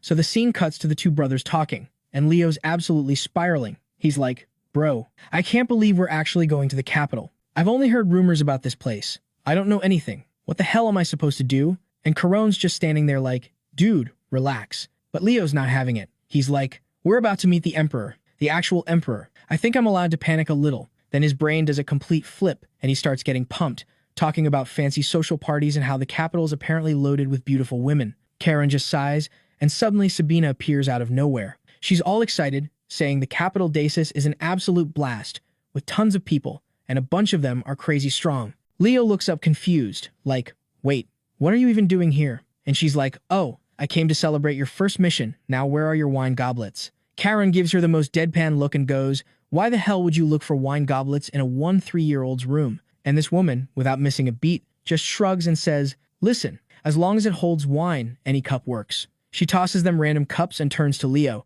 asking if he's ever had a drink. Leo admits he's had a few sips because of Karen, and Sabina sighs, calling Karen out for making his little brother an accomplice in his wine-stealing crimes. But Leo's like, hey, better if we get in trouble together. Sabina pours him a drink and tells him not to hesitate since the master's pouring. She gets a bit sentimental, saying both of them grew up so well. Karen thanks her, and she keeps going, saying it's been 3 years since she promised to train him. And honestly, she's kinda sad she won't get to see the absolute chaos he's about to unleash in the capital. Leo mentions he heard she's heading back to the North Sea soon, and then this kid just starts crying, asking if they'll never see each other again. Sabina immediately roasts him, saying with that level of emotional fragility, there's no way he'll even be able to talk to women at capital parties. Leo gets all embarrassed, and she drops another bomb. She tells him if he does go to parties, he should probably avoid going with Charon. Leo's confused, like, why? And she's like, well, considering his looks, his talent, and that silver tongue, I think you can figure it out. And it hits Leo like a brick. His brother's going to steal all the attention. He looks at Charon and puts his hand on his shoulder, joking that Charon's really out here ruining his marriage chances. Charon fires back and tells Leo to shut up and drink. Meanwhile, we cut to Halo, who's also drinking because apparently this entire family has issues. There's a knock. It's Pale. Halo tells him to come in, and Pale asks if he called. Halo confirms and brings up how he heard Pale wrap negotiations with Bellis, and apparently they agree to hand over their share to the boys, which is pretty wild. Pale explains the young Baron's opinion had serious influence, and Bellis called it an investment for the future. Halo is impressed, saying Bellis' son is sharp, and having solid allies never hurts. He tells Pale he's putting the whole Bellis situation on him, and Pale says he'll handle it. Halo pours him a drink. Pale thanks him but gets serious, saying his father doesn't just hand out praise for no reason, so there must be something else. He guesses it's probably about Charon's capital trip. Halo confirms, pointing out the Emperor's never directly summoned anyone except him, so Charon getting called is extremely weird. Pale says he figured. Halo continues, saying during their private meeting, he saw it again, that look of fear in the Emperor's eyes. The kind that comes from knowing Halo overthrew the previous evil Emperor and worrying he might do the same to him. That's why Halo thinks there might be other political forces involved. Pale asks if he thinks it's political games, and Halo says absolutely. Pale points out that considering all the powerful houses gathering in the capital's political scene, Halo could have just refused the Emperor's request but didn't. He asks if he's allowed to know why. Halo laughs and says he wants to see what Charon's really made of. Pale is caught off guard, and Halo explains Charon was chosen by the Ancestor's blade, so whether he likes it or not, he's destined to be at the center of their family, And as a member of House Reston, he's going to face constant pressure and threats from outside. That's exactly why Halo didn't refuse. If Karen's shouldering their house's future, he needs to prove he can handle it. He asks Pale if he's worried about Karen. Pale immediately starts chugging his drink so hard he chokes, coughing everywhere. Halo laughs a bit, and Pale says he wants to be honest, he really trusts his son. Halo stares at him, smiling all proud, and says that's exactly what he wanted to hear. The next day, Sabina got a horse ready to bounce. Zirez asks if she's really not saying goodbye to the boys, and she says nah, she already shared drinks with them last night and had a good time. Zirez asks why everyone keeps stealing his liquor. Sabina says, besides, the boys are going to be busy leaving for the capital today, so it's better if she just slips out quietly. She'll look forward to seeing them again. Zirez says he'll keep the wine shelf stocked till then. As she's about to leave, she looks up at Karen's window, and he bows to her. She smiles, saying she'll see him next time. So she heads back to the North Sea, which is basically home to her. She told Karen he's always welcome to visit, and she'll be waiting with good wine. Karen thinks to himself that she really just left with only a letter, and now that she's gone, even his uncles might start making moves. Right on cue, Tails shows up saying their aunt left. Karen's like, speak of the devil. So we cut to a few days later, and the boys are finally ready for their big trip. They're waiting at the train station, and Heinrich's doing his whole responsible adult thing, asking if all the young master's luggage has been loaded. Everyone confirms it's good to go, and they keep fussing over their clothes and stuff. Karen's getting annoyed and asks Zirez why they have to make such a huge deal about them leaving. Zirez is like, because you guys are about to meet the Emperor as representatives of the entire family, you need to look your absolute best. Karen's like, okay, fair, but why the hell is Han's entire squad coming with us? Zirez says it's for their safety, but Han immediately calls him out, saying it's more like Zirez is worried Karen's going to cause trouble. Karen tells him to shut up, complaining that with all these annoying people tagging along, this trip's going to be a headache. We get a flashback to when Tails approached him. They exchanged greetings, and Tails asked if he was heading to the capital. Karen confirmed, and Tails said he actually had a favor to ask. Karen's like, what is it? And Tails drops it. He hopes Karen won't behave in the capital the way he's been acting at the fortress.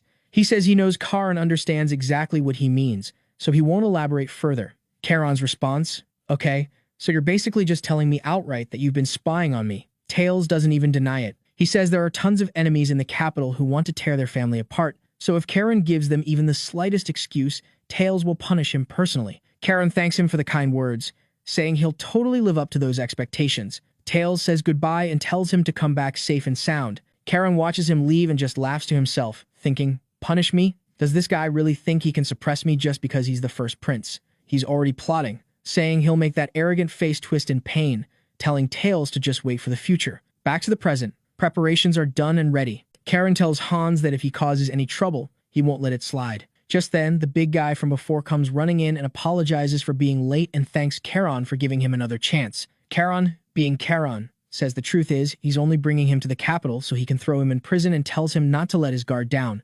Then an announcement goes off saying everyone needs to board. Hans tells Zirez they're heading out now, and Zirez tells both of them to make sure not to cause trouble in the capital. Karen's like, anyone who sees us will think we're a bunch of delinquents. Zirez drops some wisdom about how a cracked bowl leaks inside as well as outside, but says it's time for them to go. Before they can leave, they hear Pale come running, saying how he barely made it in time. Karen's surprised, saying he didn't know his dad was at the fortress. Pale explains that his grandfather called him there, but more importantly, he wanted to see Karen one more time before he left. He also mentions that Karen's grandfather on his mother's side is looking forward to his arrival in the capital. Karen says he can't wait to see him too, and he bets Grandpa's prepared a bunch of gifts. Pale smiles, putting his hand on his son's shoulder, telling him to please return safely and to not cause too much trouble. Then the scene shifts to Tails' room, and that bastard got the news from his informants that Karen and Leo had left the capital. Then the messenger adds that he got solid news that the second prince's wife is plotting something in the capital. But Tails is like, not my problem. I don't need to get involved. The train finally leaves, and Karen's like, about damn time. He asks Hans how long it takes to get to the capital. Hans says about 6 hours, and they'll be passing through the TB autonomous territory. Karen's like, what's that? And Leo, being the nerd he is, jumps in, asking if that's the unusual city where commoners actually get to elect their own mayor and where commerce and industry are way more developed than farming. Karen asks if that's the place where the most money in the empire circulates. Hans confirms it, explaining that money equals power. There they wield massive influence in the empire because of their capital, but they also get heavily scrutinized by lords from other regions who are probably jealous as hell. Charon says he remembers learning that sometimes serfs escape tyrannical lords and flee to that territory. Hans tells him they're actually on good terms with their fortress. Sometimes the territory even commissions large-scale requests from their knights. Charon's intrigued, saying if he gets the chance, he'd like to visit sometime. The train announcer says they'll soon be entering the territory, and Charon's already plotting, saying maybe he'll sneak away after the official schedule's done. Leo says he wants to go too, but then he suddenly hears something. He looks over and sees his sword reacting to something. His eyes go wide because when his sword reacts like this, it means there's danger nearby. He starts running through possibilities in his head. Did Tails or Raphael plant someone in their group? But nah, there's no way they're that stupid. Then it hits him what it must mean. He urgently tells Hans to contact the territory immediately. Hans is confused, like, why? And Charon says there's no time to explain, they need to alert everyone to prepare for an attack. Hans starts making the calls, and Charon's thinking to himself that if the threat is from outside rather than inside, how exactly do they plan to attack a moving train? Cut to the answer. We see a fuse laid out on the ground, and there's a whole line of explosive barrels set up on the tracks. So we're back at the Tebi territory, and these guys are in full panic mode because the National Tax Service is absolutely demolishing them. One dude admits he got caught laundering money like, bro, way to snitch on yourself, and now everyone's yelling at each other. They're all turning to the mayor like, say something. But this man just sits there having the biggest existential crisis of his life. He's like, why did I even take this job? I should have just retired after being Minister of Finance and lived my best life. He thought TB was going to be this attractive city full of opportunities for everyone, where status didn't matter. Instead, it's just commoners, merchants, and nobles throwing hands 24/7. The place is a complete dumpster fire. Then some dude bursts in yelling for the mayor, runs over, and whispers something in his ear before bouncing. Everyone at the table is like, bro, what was so important that you had to interrupt our meeting? Is this about the tax investigation? And the mayor just casually says, nah, it's not something as measly as that. He strikes a match all dramatically, and they're confused as hell, asking why he suddenly doesn't care about the taxes anymore. Wait, did they cancel the investigation? And the mayor drops the bombshell. Not exactly. I told the tax investigators to screw off. Oh, and 5 minutes ago, the train heading to the capital just exploded. You know, the one with the Grand Duke's grandchildren on board. The whole room freezes. They're begging him to explain, and he looks at them like they're idiots. Do you really not understand? We're all dead. The Grand Duke's grandson was on that train. Cut to Charon waking up and seeing Hans standing over him. Hans asks if he's okay, and Charon's like, yeah, I'm fine, while casually bandaging up Leo. Hans asks for a situation report, and they tell him 11 people are injured, 1 severe, 2 light injuries. The severe one is Dale, and 2 people in their car are straight up dead. Charon mentions even Yor is responding, which means things are bad. Charon asks Hans where they are, and Hans says about 10 kilometers from TB territory. He says he already contacted them before Charon and the others woke up, so backup should be mobilizing. Hans tells Charon that he and the squad will buy time while Charon and Leo run as far as they can. He asks if Charon understands, but Charon's just staring at his blade because it's reacting again, which means the attackers are close. Then he spots their feet outside the window. He tells Hans, sorry, bro, but running's not happening. Hans is like, why not? And Charon's response is cold. These bastards destroy the Emperor's railway. That's literally treason. We're not running from trash like that. He turns to Leo and asks if he can still fight. Leo nods. Charon instantly cuts the legs off one of the attackers outside, saying there's only one choice here. The dude falls to the ground, and as he looks up at Charon glaring down at him, Charon sends him flying with the next attack, finishing his sentence, we get rid of them all right here. Charon, Hans, and Leo step off the train, and Charon's like, there's more than I thought. All the knights exit too, and now we've got this epic WWE stare down happening.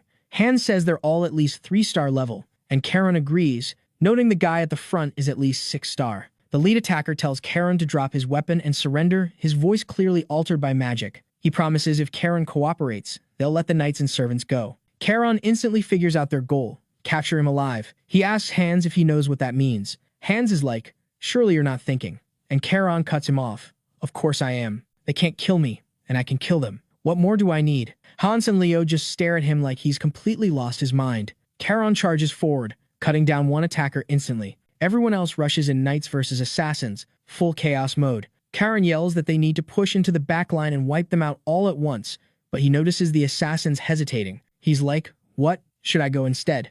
The assassins start complaining that this wasn't part of the deal, but their leader tells them to step aside because he'll handle Charon personally. Charon's thinking, finally, about time, but then Hans jumps in front of him, which catches him completely off guard. Hans tells Charon this opponent is too dangerous and to step back. The assassin leader tells Hans he's rushing to his death, and Hans just smirks, saying, "Guess we'll find out." So Hans doesn't waste a single second and launches himself into the air. The assassin gets ready, and they start going at it in the next moment. Sparks are flying everywhere. But then the assassin just casually deflects Hans's blade, sending our boy crashing to the ground like a rag doll. Hans hits the floor and immediately realizes, wait a damn minute, because that deflection was too clean. He picks himself up and goes full detective mode, saying based on those movements, he now knows exactly who this is. This 6-star bastard is Shi Hakim, the Knight of the Power Sultanate within the Empire. Now here's the thing. The Empire and the Sultanate have this whole non-aggression pact going on, so they're supposed to be chill with each other. So Hans is sitting there like, why the hell are you coming after Charon of all people? The Sultanate and the Ducal House have zero beef, but he knows he won't get answers standing around, so he's got to beat it out of him. Meanwhile, the battle's actually turning around. The young masters are holding their ground surprisingly well, but Hakim's not having any of this distraction. He charges straight at Hans, putting him on the defensive and asking if he really has time to be spacing out right now. Hans fires back, saying his whole formation has already collapsed, and drops his government ide, then absolutely unleashes his aura, sending Hakim flying backwards and hitting the reset button on this whole fight.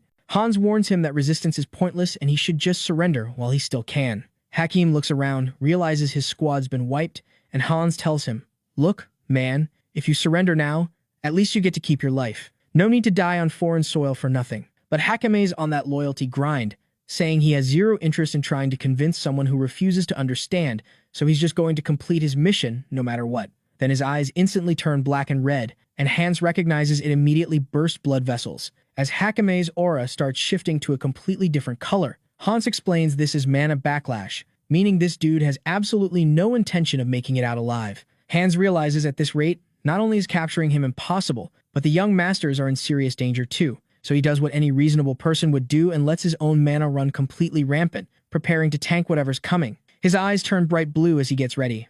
Hakim closes in, and Hans is about to go full Super Saiyan when suddenly Charon chimes in, sounding absolutely disappointed. He's like, "Hold up, I thought I came along to keep you from causing trouble, but it looks like you're the one making a mess. Did you already give up on your babysitting duties?" Hakim spins around, shocked that Charon's actually attacking, wondering what the hell he's doing. Charon just says, "I'll do whatever I want," and charges in, sending Hakim's entire arm flying off. Yeah, just casually disarmed him literally. Hakim backs up immediately and calls Charon a straight-up monster. Charon's like, "Is that supposed to be a compliment? I'll take it." But then he notices his blade starting to resonate again. He realizes there's still a threat and asks Hakim what exactly he's scheming. Hans is just sitting there processing everything. Hakim says he bears no grudge and apologizes, and Charon's confused as hell, asking what he's even apologizing for. Then Hakime's mana starts going even more rampant, and Hans instantly connects the dots, screaming at all the squad members to protect Leo. Leo's just standing there looking absolutely clueless, zero survival instincts on this kid while everyone jumps to shield him. Hans does the same thing to Charon, tackling her to the ground. Charon's like, "What the hell are you doing?" And Hans tells him it's a self-destruction spell, and this is happening because of his own incompetence. The mana keeps swirling more and more violently, and we see Hakim's body literally starting to fall apart, followed by a massive explosion. Hans throws himself over Charon to shield her. Then Charon hears this voice in his head calling him foolish, saying since he let them taste fresh night blood after so long, they'll return the favor. The voice warns him if he doesn't want his eyeballs to burst, he better close them tight right now. Eventually, Charon comes to and starts waking Hans up, asking how long he's going to keep lying there, and literally kicks him. Hans is like, "I just threw myself to protect you. Where's the respect?" And Charon hits him with, "I never asked you to save me." The voice speaks again, saying if not for them, things would have ended way worse. Charon pauses and thinks, wait, where the hell is this voice even coming from? He looks down at his blade as the voice continues, saying Hakim has probably been reduced to nothing but scraps of flesh, and Charon should be grateful. Charon just ignores it, but the sword keeps going, asking if he's even listening. Charon's just surprised, saying, "Hold up, this sword can talk, and it's talking way too much."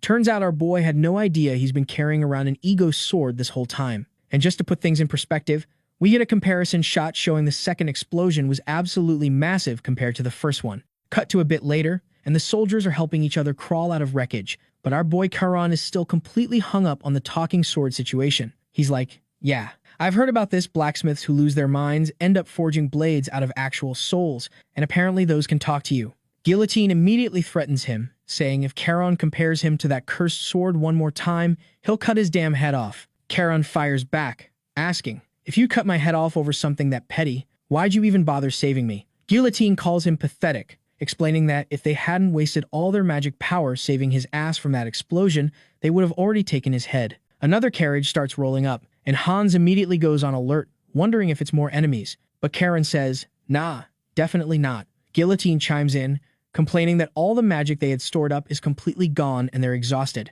Charon asks if the only way for them to recharge is by cutting down enemies, and Guillotine casually mentions that if Charon wanted, he could also absorb the magic in his blood. A knight hops out and introduces himself as Captain Hyrie of the Vigilante Corps from the TB territory. Charon immediately says, "Hold up, if you're craving your master's blood, you are a demon's sword after all." Hans starts introducing himself while Guillotine's like, "That's it, I'm going back to the scabbard. I can't talk to this idiot anymore." Charon says that's perfect because the sword needs to shut up anyway. He sheathes Guillotine as Hans introduces Charon to Hyrie. Hyrie says the TB territory feels responsible for dragging them into this mess, and by order of the mayor, they're here to safely escort the members of the Great Duke's house. Charon says, "Cool, in that case, they've got a lot of injured people, so they'll be counting on them." As they hitch a ride in the carriage, we see Charon sitting in the back, absolutely drenched in blood. Hans says he wants to double-check something. Does Charon really think they shouldn't just head back to the fortress? The vigilantes and knights are still investigating the attack site, but who knows when they'll get results, and it's way too early to assume the danger's past. Charon says it's fine. They already contacted Xeras before leaving, and he should be on his way soon. He tells Hans his problem is that he thinks too much. The Imperial Guard from the capital must have left too, so there's nothing to worry about. But more importantly, he wants to know about the guy who blew himself up. Does Hans know him? Hans confirms that yeah, he was a 6-star knight from the Pabar Sultanate named Hakim. Charon processes this, saying the Pabar Sultanate is their neighboring nation beyond the Desert of Silence in the Eastern Empire, and he wonders if the non-aggression pact is finally falling apart. This is getting more complicated by the second. Hans agrees that relations between the Empire and the Sultanate have been getting worse, but this type of stunt isn't usually their style. Charon points out that regardless, the mere fact this happened is reason enough for war, then asks Leo if he agrees. Leo says he does, but the truth is he actually wasn't listening at all. We see his hand shaking as he holds a uniform completely soaked in blood. He says he can't get his hands to stop shaking. Charon says he understands. It was Leo's first time killing someone, so no wonder. Taking a life isn't something you really get used to, but he's got to overcome it because that's what living means.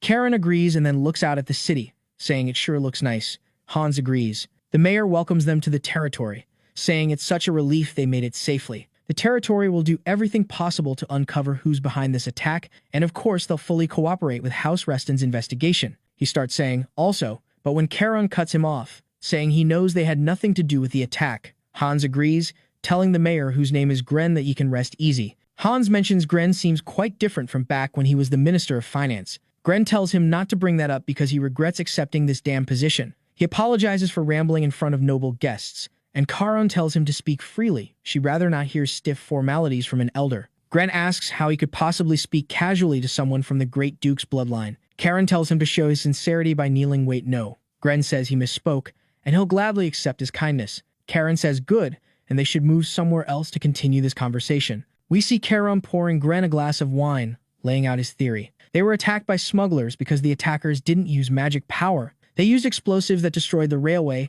and he knows such explosives can be obtained without going through the official armaments procurement agency. Gren confirms that's true. Charon continues, explaining the armaments procurement agency is under the Empire's strict supervision, so stealing their explosive stockpile is nearly impossible. But what if the explosives were smuggled from outside the Empire? For example, explosives manufactured in the Sultanate. Gren realizes where this is going. Only the Empire and the Sultanate can produce high-grade explosives. Charon asks if some merchants in TB are involved in this smuggling, because that would put Gren in a very difficult position. Gren is surprised by how sharp Charon's reasoning is and admits the likelihood is high. Charon says if he didn't agree, he could be branded an accomplice, and with idiots running smuggling rings, it's way too easy to get scapegoated. He tells Gren to keep one thing in mind. Gren nervously asks what. Charon leans in and says this incident has harmed both the fortress and its knights. Gren realizes he's being cornered to be entangled with House Reston, who repays favors tenfold but grudges 100-fold. If he doesn't cooperate, he's finished. Trying to change the subject, Gren asks how Charon's father is doing. Charon asks if he even knows his father, and Gren says, of course, they're on brotherly terms after all. Charon says the sudden theatrics confirm he's a politician indeed. Gren sweats but says performance is the most important thing for humans. Then Gren's assistant bursts in, saying they finally got a call from the capital. Gren figures it's about time the Imperial Guard departed. The assistant says it's not just the Imperial Guard, the Commissioner of the National Tax Service himself has departed, leading Special Division 1. Gren's face goes pale because this man is called the Demon King. His name is Commissioner Gale Farishan of the National Tax Service, and Gren's panicking, asking if Gale is really coming all this way personally. He asks Charon if he already knew about this, and Charon casually says, yeah, his grandfather adores him and will put in maximum effort to save his grandson. So basically, the taxman cometh, and he's not playing around. So we're cutting to the other side of TB territory now, and people are just casually walking around when suddenly they spot a whole army of armed soldiers marching through. And in the back, yeah, that's Gale himself. Some folks hiding in the alleyways are whispering like, damn, he got here fast, because apparently this situation involves family, and when family's involved, Grandpa doesn't waste time. Meanwhile, back at the mayor's office, these Merchant Guild bastards are losing their minds, asking why there's a sudden tax audit and why it has to start right now. Like, bro, you can't just spring this on them without warning. They need time to hide all their shady dealings. First, even their puppet mayor should have bought them some time to cover their tracks. And to make matters worse, it's Special Division 1 doing the audit, the absolute worst people for this job. Gran's sitting there thinking these idiots really don't get how screwed they are. Even after all the slack, he's cut them. That's when Charon steps in with a reality check, reminding everyone that they didn't just commit some minor crime, they destroyed Imperial Railroad tracks, attacked the grandson of Duke Reston and Fortress personnel, and did it all with smuggled explosives that probably came through their merchant guild. So yeah, everybody should probably understand why the Emperor's personal tax hitmen are knocking at their door right about now. The merchants finally realize they're cooked, and one of them, trying to save face, says what he meant was they should have had time to prepare properly. Charon asks for his name, and this dude actually gives it, Viscount Humorer of the Humor Merchant Guild. Charon just smiles and says, cool, I'll make sure to mention you specifically to my grandfather, you know, the Commissioner of the National Tax Service. Homeboy's face probably went white as a sheet, immediately backtracking like, wait, let's reconsider this whole thing, but it's too late because the door swings open and Special Division 1 walks in. Everyone freezes as Gale announces that as of this moment, they're conducting a full tax audit on all the merchant guilds. The National Tax Service got tipped off about smuggling, tax evasion, and illicit wealth, and the Emperor himself ordered this investigation. Charon's just standing there thinking his grandfather looks way better in a military uniform than some boring civil servant outfit. On the side, Leo whispers to Hans, asking if Division 1 is really that scary, and Hans explains that Division 1 handles the big fish, major merchant guilds, and nobles, and because they're dealing with powerful people, they can literally mobilize the Imperial Guard if needed. Basically, these guys are the IRS of the fantasy world. Leo's like, so basically you get your ass beat if you don't pay your taxes? As their chit-chat was going, Gale walks over to Charon, saying it's been 3 years, and asking how he's been. Charon respectfully tells his grandfather he's doing well and he's happy to see him. Grandpa asks if he needs medical treatment, but Charon insists he's fine. Then Gale gets down to business, asking if Charon has any suspects in mind. Charon says no, explaining that if his uncles were behind this, they'd never leave evidence. But whoever did plan this left traces everywhere, almost like they wanted everyone to think it was the Paber Sultanate. They're not even trying to hide their identity. Gale pats his head and says he knows Charon wants to hunt down the culprits himself and make them pay. But as his grandfather, he's against it. It's not that he doubts Charon's abilities, the kid's talented, but the world is huge and full of monsters. Plus, there are still people gunning for Charon right here, so they should stay put and head to the capital tomorrow morning like the Emperor commanded. The adults will handle this mess. Charon smiles and says, of course, I'll stay right here. But his grandfather can immediately tell he's full of shit because Charon's eyes are literally glowing with aura while he's grinning like a psychopath. In his mind, he is thinking, yeah, that boy's definitely not staying put. Cut to the residence of some merchant named Aun, and this man is in full panic mode, frantically loading everything onto carriages. He runs outside yelling at his people, asking why they haven't left yet. They tell him they're done loading, and his wife asks if he's really not coming with them. He tells her not to worry, he'll follow soon, and as the carriages roll out, they beg him to hurry. Once they're gone, Aun realizes he needed to get them out first. Then he notices someone watching from a rooftop, muttering that the tail is on them and there can't be any mistakes, keep tracking.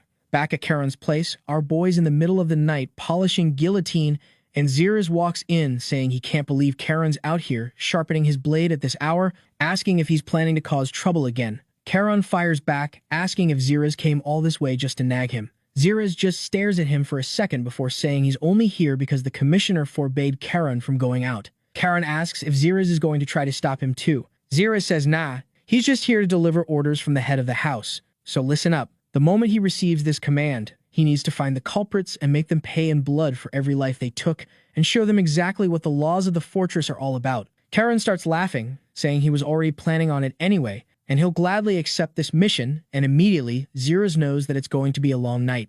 Cut to later, and we're back in the city. Charon and Leo are walking through town when Leo asks if they really have to go this far. Charon says if they want to meet the informant, they have to go where the black market is. Leo's like, okay, fine, but why does he have to play the servant? Charon says it's because his haircut is absolutely diabolical. Plus, if two noble kids are wandering around without attendants, that's mad suspicious. Leo asks again why he has to be the servant, and Charon's like, bro, I literally just told you. As they walk down this sketchy alley, Leo says the place feels unsettling. Charon tells him if he's scared, they can turn back now. Then some dude appears, saying this isn't the kind of place young lords should be visiting, and if they came here, it must mean something. Charon immediately reaches for his blade, but the guy says, chill, Zeres sent him. He introduces himself as Julio and says a carriage is ready with soundproofing artifacts so they can talk freely. Charon figures out Julio is from TB and asks how someone local became an informant for the Reston family. Julio says he's just repaying a kindness Zeres showed him as a kid. Charon gets straight to business. He's got intel that someone's planning to attack the Reston family with smuggled explosives on their way to the capital. Does Julio know who? Julio says, yeah, only two trading companies deal with black market explosives, Kurua and Kigo. Kurua has been firmly established in TB, but recently withdrew from the black market. Charon asks about Kigo, and Julio explains they're a company of former slaves who'll take any job for the right price. Oh, and they left the city earlier today. Leo realizes that's around when they got attacked. Charon says that makes them very suspicious, a group of ex-slaves desperate for money. Leo asks where they should investigate, since there's no time for both. Charon says the answer's obvious. The more desperate they are, the more reckless they'll be. Back at Gren's place, he asks Gale if it's really okay to leave the young master alone. Gale says his in-law sent him a whole letter begging for this favor, so he has no choice. Turns out Charon actually asked Gale to find some excuse to hold his brother back because otherwise he would have moved on his own without the Duke's permission. Gale's surprised, but Gren says not to worry. Charon's already proven his skills. Gale reminds him Charon's only 13, but Gren shrugs it off, saying, for a genius, age is just a number. Gale explains TB is dangerous. Companies here have bribed central politicians to expand power, and many powerful houses are wary of House Reston. That's why the Emperor intervened, to stop the Empire from being run solely for profit. Gren thought he'd enjoy his later years in peace, but nope. Then Gren drops another bomb. Sir Mason is in Tebi. Gale's shocked, asking if he means the unyielding shield, Mason, the 8-star knight. If that's true, they're screwed. Back to our boys, Julio says they've arrived. Charon asks if this is the only entrance, and Julio confirms. Charon realizes in an emergency they could just seal it off from inside. Julio pulls up a book, activating a hidden lever, very fitting for a black market, and says it's time to go down. As they descend, Leo gets the feeling they won't be getting in easily, and sure enough, two guards block them. They recognize Julio, asking what he's doing here. Julio says he brought guests. The guards say, yeah, they know he only deals with big clients, but unfortunately the chairman ordered no clients today. Julio asks why, and they say it's just orders from above. He presses for a reason, but they don't know either and tell him to leave while they're being polite. One guard starts drawing his blade, and Charon asks if he's really trying to cut them down. He reaches for his own sword, telling him to try it because he wants to see what happens. Leo's like, why are you pressing him so much? But Charon keeps going, saying if he's going to do it, then hurry up and draw. Then Charon suddenly calls Leo by Ura's name, telling him to go for the second plan. Leo's completely confused because there was no second plan. Meanwhile, the guards reach for their blades, and so does Leo. Realizing Charon just made that up on the spot, the guard who drew first says he has no choice, but the other tells him to wait. Then Guillotine chimes in, saying just so Charon knows, he's rejecting the blood of bastards like these on his behalf. Charon's confused, asking how he's talking when he's not even pulled out yet, and Guillotine says as long as Charon's touching the scabbard, it's possible. Charon swings first, and the guard blocks. Charon says, must be convenient, as we see the dude's sword literally broken in half. The other guard asks what the hell he's doing but freezes because Leo charges straight at him. Julio's impressed, saying this is exactly the skill you'd expect from the young wolves of the Reston family. Leo also disarms his guard but tells Charon to give him a heads up next time he pulls something like this. Charon says he looked like he was enjoying it, though. Charon says they should get this hostage situation started, and Julio calls him amazing. The guards ask if he really thinks he can get away with this and returns safely. Then the guard's chest lights up red, and a woman tells them that's enough. Stop being so rough with her, men. Karen asks if this means the president of Kigo cares for her underlings. She says, "Of course, these people have been with me through the hardest times, so I can't let them be torn apart by some overexcited young wolf." Leo notices she knows who they are, but she welcomes them in any way. Karen says that's nice, but they don't have trust yet, so her boys are staying as his hostages. She says he sure has a fondness for taking hostages, just like the rumors say, and she'll be waiting. She tells a guard named Cal to guide them well. Back to Gale. He says if Mason's here, it means one thing: he's with the Emperor's bastard troublemaker, the Sixth Prince. Gale's worried because the Emperor personally removed Mason from the Imperial Guard to protect the Sixth Prince, but this guy's actions are incredibly unpredictable. Gren figures since he's a mage, he probably just came for the variety of goods here. But Gale's worried about the possibility of him and Charon running into each other. Gren says surely nothing would come of it, and Gale warns him Charon is the type to make trouble even when there is none. When they enter the room, Charon's surprised to see a kid with a gold mask sitting on a couch. The kid asks if he's Charon, and Charon realizes the power he's feeling from the guard behind this kid belongs to someone who's achieved the 8th star, the same level as Xera's and Sabina. There's only a handful of 8-star masters in the whole empire, so who is this guy? Leo notices too, and Charon figures he's definitely no ordinary master. Charon asks if he's the president of Kigo. The kid says no, he just came to see his sister. Charon realizes this means he's the president's younger brother. The kid says more like sworn siblings, but nice to meet him. Charon decides to press his luck and charges in using one of the fortress's techniques. Everyone's shocked he'd do something this crazy. The kid starts laughing, telling Mason to look, he's become a hostage. He says this is more thrilling than he thought, and coming to tea was a great idea. Revelio asks if Charon's going to make a death threat or ransom demand next, but Charon's thinking golden eyes, jet black hair, plus an 8th star knight named Mason. That means the one he's holding is the 6th prince. Revelio asks if he wants to go with overthrow of the Imperial Palace as his demand. Charon thinks this guy is definitely not sane. Just then a baddie walked in, folks, and she is an elf. She looks at our boy, saying that it seems he has changed hostages while she was away, and asks him if he cares to explain. But nah, our boy just says that he swapped for a more expensive hostage, asking what she thinks. She doubts he's that expensive, but wonders why he's suddenly using formal speech. Charon says it's because she's an elf, so she must be older, but he can also feel immense magic power from her, and similar power from Revelio too. They're both mages, though she's far more skilled. She says if he's here looking for the source of explosives used in the train attack, it wasn't them, so he can lower his sword and talk normally. Charon asks why he should believe that. She says if she attacked their family, she wouldn't have been careless enough to leave evidence. As she shows her magic prowess, Charon realizes with that much power, she's at least a 7th circle mage after putting up the spectacle. She asks him if he's in the mood to talk now or if he still wants to try this hostage route. So we cut to later when things have finally chilled out and Revelio and Mason take off their masks. Meanwhile, Mommy Elf is serving them tea, explaining that yeah, they handle explosives, but it's all for Rio's experiments. She makes it painfully clear that the bombs that were used to attack the Reston family were not theirs. They're scientists, not terrorists. Karen immediately goes, was it the Karua merchants then? But she shuts that down so fast, saying those cowards couldn't pull off something like this even if you held a gun to their heads. Then Karen notices Revelio getting way too cozy next to him and tells him to move his damn arm. Revelio's like, what's wrong with being a little close?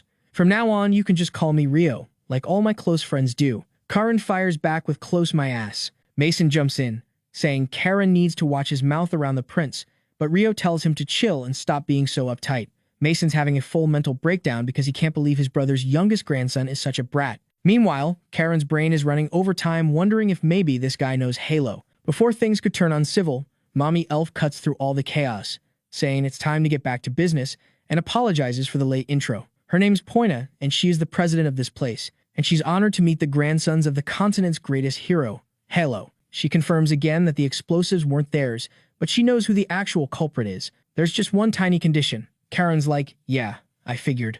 Let's hear it. And here's where it gets absolutely wild. Her condition is that they become friends with Rio. Karen immediately sees the massive problem here. Getting tangled up with the Imperial family is messy as hell. If people see the ducal family and an Imperial prince getting friendly, nobody's going to think it's just two kids hanging out. Political implications everywhere. But Leo's like, so what? Kids can be friends if they want. Besides, it's actually more advantageous for the Reston family. Karen asks how the hell that makes sense, and Leo explains that the Reston family is going to have to make its move soon anyway, and this friendship will put the Imperial family and Central nobles on high alert. Charon admits he's not a complete lunatic, but still wonders why Leo's going this far for them. Just then, Rio casually mentions that he's willing to do anything that screws over his father. His actual dream in life is to be a first-class disappointment. He asks if Charon understands, and Charon's just like, no, you're certifiably insane. Poina interrupts, asking what Charon's going to do since the Knights and TB situation is dragging on and they're running out of time today.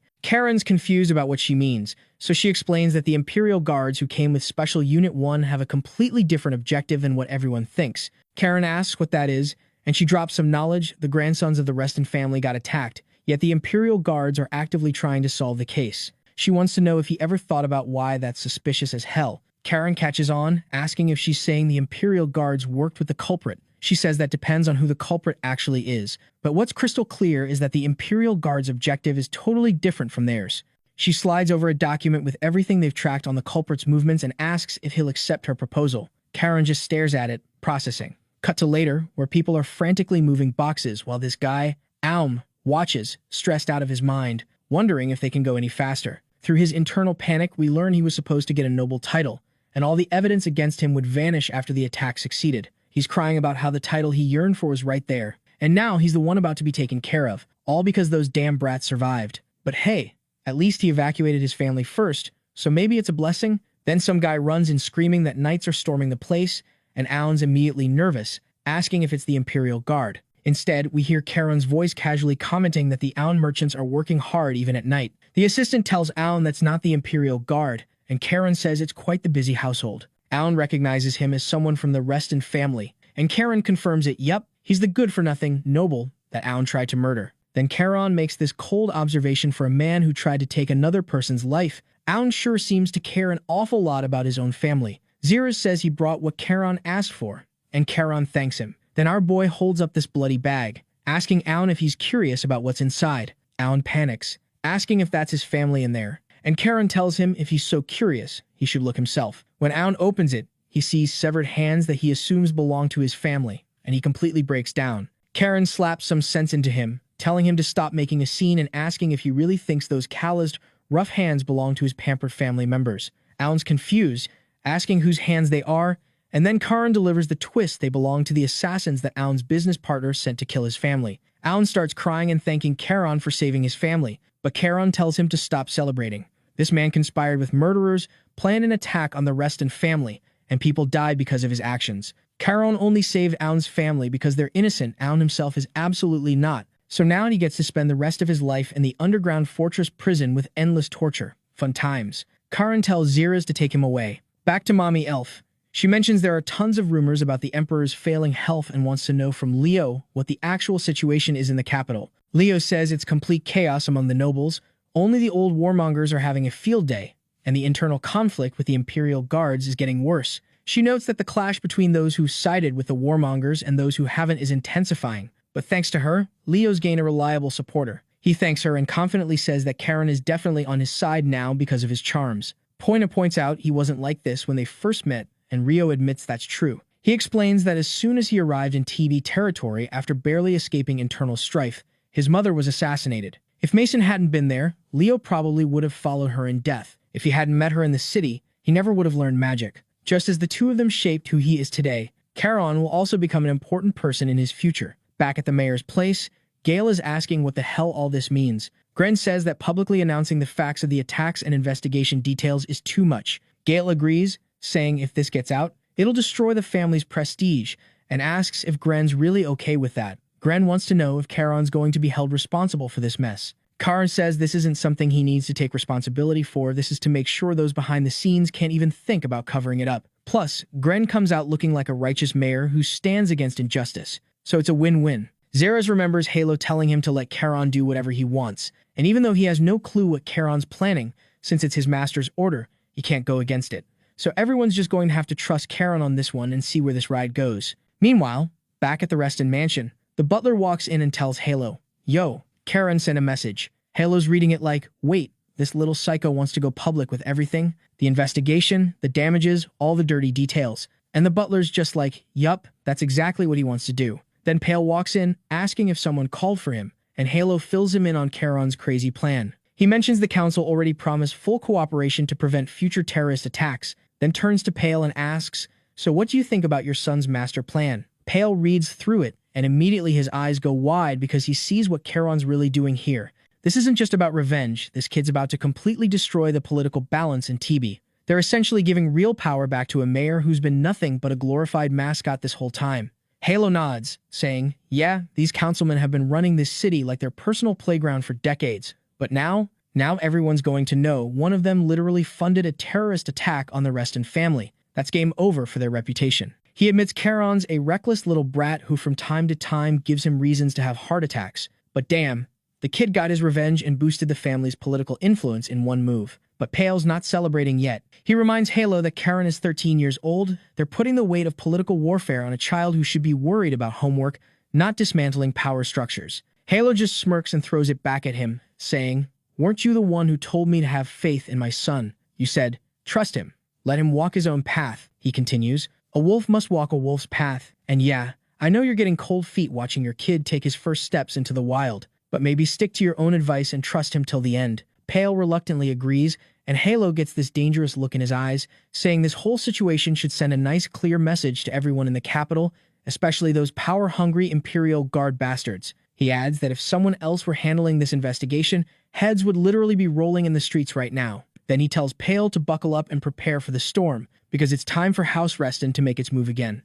Cut to Tebby, where Mayor Gren is giving his big dramatic public speech, going on about how ashamed he is that such a horrific incident happened in their city. A council member selling out his morals for power, trying to murder the grandson of Halo Reston, the continent's greatest hero. The citizens immediately start losing their absolute minds, screaming to throw out the corrupt councilman, calling for his head on a pike. Gren promises with everything he's got that he'll return power to the people and clean up this mess. Leo's watching from the sidelines and mutters that the mayor looks completely natural up there. Gale agrees, saying Gren's an excellent politician who never wastes a good opportunity. Leo asks if all politicians in the capital are this slick, and Gale laughs, saying hell no. Gren reached such a high position specifically because he's actually skilled enough to back up his ambitions. The mayor's way more dangerous than his friendly face suggests. Then Gale told them how he's genuinely shocked that a plan crafted by a 3-year-old got approved by the family patriarch himself. Halo must think really highly of Charon's abilities if he's willing to let him play politics at this level.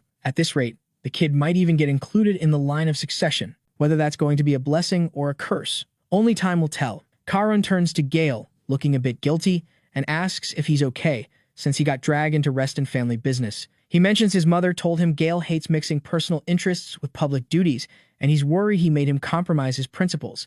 But Gale waves it off, saying sometimes you have to break your own rules. And besides, the Emperor was already planning to check the powers here anyway, so everything worked out. He drops some wisdom. If your principles ever get in the way of doing the right thing, don't hesitate to smash through them. Then he says he's got something to handle before heading back to the capital and dips. Leo asks Charon what part of that speech got everyone so hyped. Charon explains it's simple psychology. The mayor just declared war on the established powers, and when firmly established powers collapse, regular people get opportunities to climb up. Of course, they're celebrating. Leo admits he doesn't really get it, and Charon tells him that's because he grew up sheltered like a flower in a greenhouse. Leo fires back, saying that's rich coming from someone born into literally the richest family on the continent. That night at Gren's place, Charon compliments the speech, saying thanks to him, everyone's got mad energy now. Gren says it was all thanks to Charon giving him the ammunition and a just cause to work with. Charon's like, thanks for putting it that way, and Gren says he's just stating facts. Then he asks about the night situation, and Charon confirms additional troops have already been dispatched from the fortress. Gren laughs his ass off. Of course, the Duchy of Reston moves at lightning speed. Leo asks if this is what playing politics looks like, and Gren says they still need to prepare for tomorrow's trip to the capital, but they've already been held up too long. Charon says, actually, they have something for him first. Gren is curious, and Charon reaches into his outfit and pulls out a fat bag of cash, saying Gren's going to need funds here and there if he's planning to do great things. Gren's eyes practically bug out of his head. Charon casually explains it's just a little something from the profits of their magic stone mine in Beliz's territory, and oh yeah, this is their little secret. Leo, of course, is standing there like, I never agreed to this bribery scheme. Later, everyone's ready to head out. Xeris tells Charon the carriage is almost packed and the Imperial Guard will be escorting them to the capital. Charon says that doesn't feel right, but Xeris reminds him the Halo already approved it, so tough luck. Leo asks if Hans is injured, will Xeris come with them instead? Xeris says he'd love to, but he's been assigned to escort the prisoners and injured back, so Sir Hugo will handle their protection. Charon notes that Hugo is his eldest uncle's son and an absolute prodigy who reached the initial phase of 6-star at only 28 years old. Still, something about this whole setup feels off to Charon. Then a nice fancy-looking car pulls up with Rio hanging out the window waving and asking if they grabbed breakfast yet. Karen takes one look at it, turns to Zirez, and asks him if maybe they just can't go to the capital instead, but Zirez shuts that down immediately. They have to go. Then, being all friendly, Revelio asks our boy if he's excited to go to the capital together, and Karen's like, not really, and asks him what the hell he is doing here. Revelio explains he knew Karen wasn't exactly thrilled about getting babysat by the Imperial Guard. He totally gets it. They've got beef, but hey, no worries because he's here now to make it better. Then this random dude rolls up, apologizing for being late, saying he was wrapping up that whole destroyed railway mess. Revelio's cool with it and introduces him as Luke, who's all honored to be escorting the prestigious sons of House Reston to the capital. Meanwhile, Karen's brain is going into overdrive. Like, hold up, the Imperial Guard isn't even investigating the attack on our duchy because they're part of it, exactly like Pontia warned him about. So he asks if destroying some railway is really that big of a deal, like, you're going to ignore an attack on the descendants of the family that literally put the Emperor on the throne? That's actually insane. But Luke's all, well, yeah, the railway belongs to the Emperor, so investigating its destruction for treason takes priority. Charon's getting pissed but keeps his cool, saying fine, they'll accept that for now. Zirez whispers that he handled that well. There's no point burning bridges with the Imperial Guard before they figure out who actually orchestrated the attack. Charon agrees it's just a theory for now, but the second he finds proof that these Imperial Guards are playing fetch for some rich noble family, he's personally crushing every single one of them. He can't wrap his head around the Imperial family being reduced to glorified servants for nobles. On the road, Charon mentions it's weirdly quiet. Revelio asks if he wanted to chat, and Charon's like, absolutely not. But Revelio brings up that speech the mayor gave in TB anyway, saying he knows exactly what Charon's playing at making the mayor the power center instead of the council. Using the Reston name as his backing, Charon asks why he thinks that, and Leo breaks it down. All that Justice speech was just cover for rebuilding the Reston family's reputation after it took a hit from the incident. It was a genius move to secure a loyal ally for future power plays, and he knows that was Charon's real goal all along. Charon admits all that time Revelio spent hustling with the black merchants actually taught him something.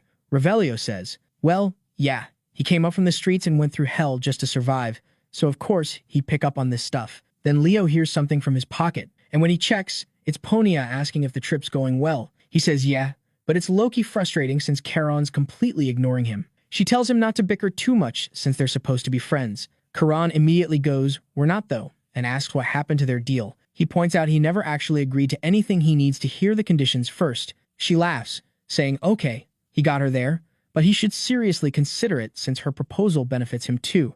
Karen says they don't have nearly enough trust for deals like that. She's confused, so he explains. If he partners with a merchant guild run by an elf without permission, the elders will literally have his head. But she clarifies she wants to partner with him personally, not his family name. He asks why, and she says quality products are always worth the investment. Plus, Rio needs a friend. Charon immediately says he really doesn't like that last part. She tells him to consider the info she gave him a gift, and if he ever needs anything, just hit her up through the crystal sphere. Leo laughs, telling Charon they should totally get along since they're both exactly the same kind of selfish, and hands him the crystal so he can call whenever. Revelio looks out the window, saying they're almost there. When Charon glances out, he sees this absolutely massive gate opening up. Welcome to the capital, baby. Inside, Leo tells him if there's anything he wants to check out to call him since the tour's free. Charon says, nah, he's good, and Rio drives off, saying they'll see each other soon anyway. Luke also dips, and Charon thanks him. As they ride off, Charon's thinking, yeah, obviously we'll meet again, but has no idea when. Turns out when is pretty damn soon. Leo asks if Charon knows what that bright shining tower is. Charon says it's the magic tower. Leo asks if that's the one with mages in it, and Charon's like, yeah, genius. It's literally in the name.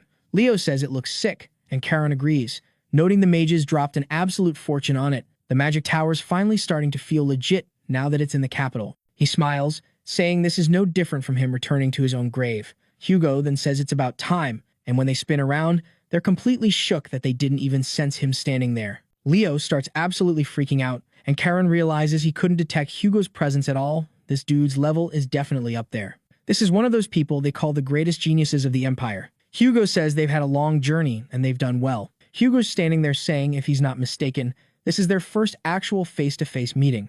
Charon keeps it professional, saying it's a pleasure, and Hugo tells him if he'd known their youngest was this impressive, he would have visited the fortress way sooner. Charon's being all polite back, while Leo's internally freaking out, wondering if they're going to survive all this tension. Then Grandma shows up, welcoming them, and Karen immediately lights up, calling out to her. She's all sweet, saying, "Look how much he's grown," and she's already got a bath ready for him to wash up after that long journey. Karen mentions Grandpa's got business, so he'll be late, and she says, yeah, she knows. Now let's go buy brooches for tomorrow's banquet and get to bed early. Meanwhile, Hugo's just standing there staring at his own hand like, did my mana really just get pushed back? Turns out when he tested Karen's strength by sending out mana, this kid clashed directly against it. Not some calm, peaceful mana, but straight up violent storm energy. He remembers his dad, Tails, telling him to watch his cousins so they don't cause more trouble in the capital, and now he's thinking Karen is definitely someone he needs to keep his eyes on, wondering who the hell this kid actually is. After his bath, Karen faceplants onto his bed, thinking Hugo's a psycho for randomly testing him with mana like, that dude's unpredictable but different from Tails. Whatever though, he's back in his own grave after 50 years, so it's time to unwind with some booze he swiped from the prince's carriage. But instead of drinking it himself, he pours some on his sword. Guillotine immediately goes, "What the hell is this? If you're giving me something, make it blood." Karen says he just needed someone to talk to, and Guillotine's like, yeah, that tracks. You're not normal. Karen explains this place is literally his grave, and Guillotine casually mentions he already knows because he read Karen's memories. Karen's like, yeah, that's pretty standard for a magic sword, and Guillotine gets offended, saying he's not some basic magic sword. They banter back and forth.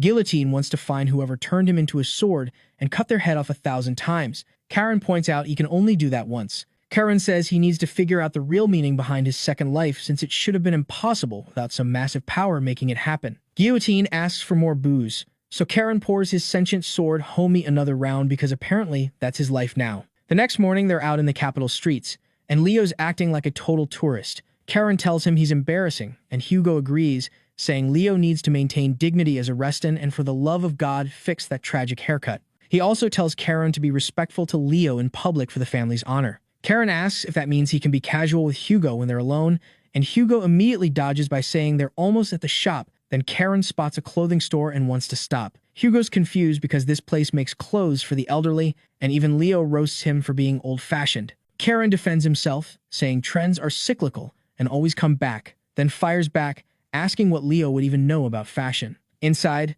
this old tailor's shocked young nobles are in his shop, apologizing that he doesn't make clothes for the younger generation, but he'll try his best. Karen says the clothes are for him, and then he recognizes the old man back when Karen was caned 50 years ago. This guy was young, and Karen kept bringing him impossible to repair outfits. Karen's reminiscing about how skilled this tailor was, thinking he could fight without holding back, knowing this dude could fix anything. The old man's taking measurements, saying he'll put his utmost effort in for the Grand Duke's grandson. Karen's surprised he recognized them instantly, and the old man's like, of course, Sir Kane was a regular here and a close friend of the Grand Duke. Karen asks if he remembers much about Kane, and the old man says absolutely to him. Kane was very warm, though he's sure Kane never even knew his name. Karen thinks to himself that now that he considers it, for all the years he came to this shop, he always just called the guy Kid. But surprisingly, being remembered by someone after all this time feels nice, so he finally asks for his name. He replies with a smile, saying it's Rohan. Then this woman bursts in, asking Grandpa if he heard the news that Kane's enemy, the grandson of Grand Duke Halo, entered the capital. But mid-sentence, she realizes who she just said this in front of, completely freezes, and Karen's sitting there like, I'm sorry, I'm Halo's enemy. Since when? So after this awkward-ass silence, this girl finally says hi to Hugo, and he's like, oh hey, first time seeing you since the tournament. Then Leo's eyes go wide, and he's like, wait, hold up, are you Amy Allura? Karen's standing there confused, asking how Leo even knows her. Turns out this girl's an absolute monster. She hit the 4th star at 17 years old.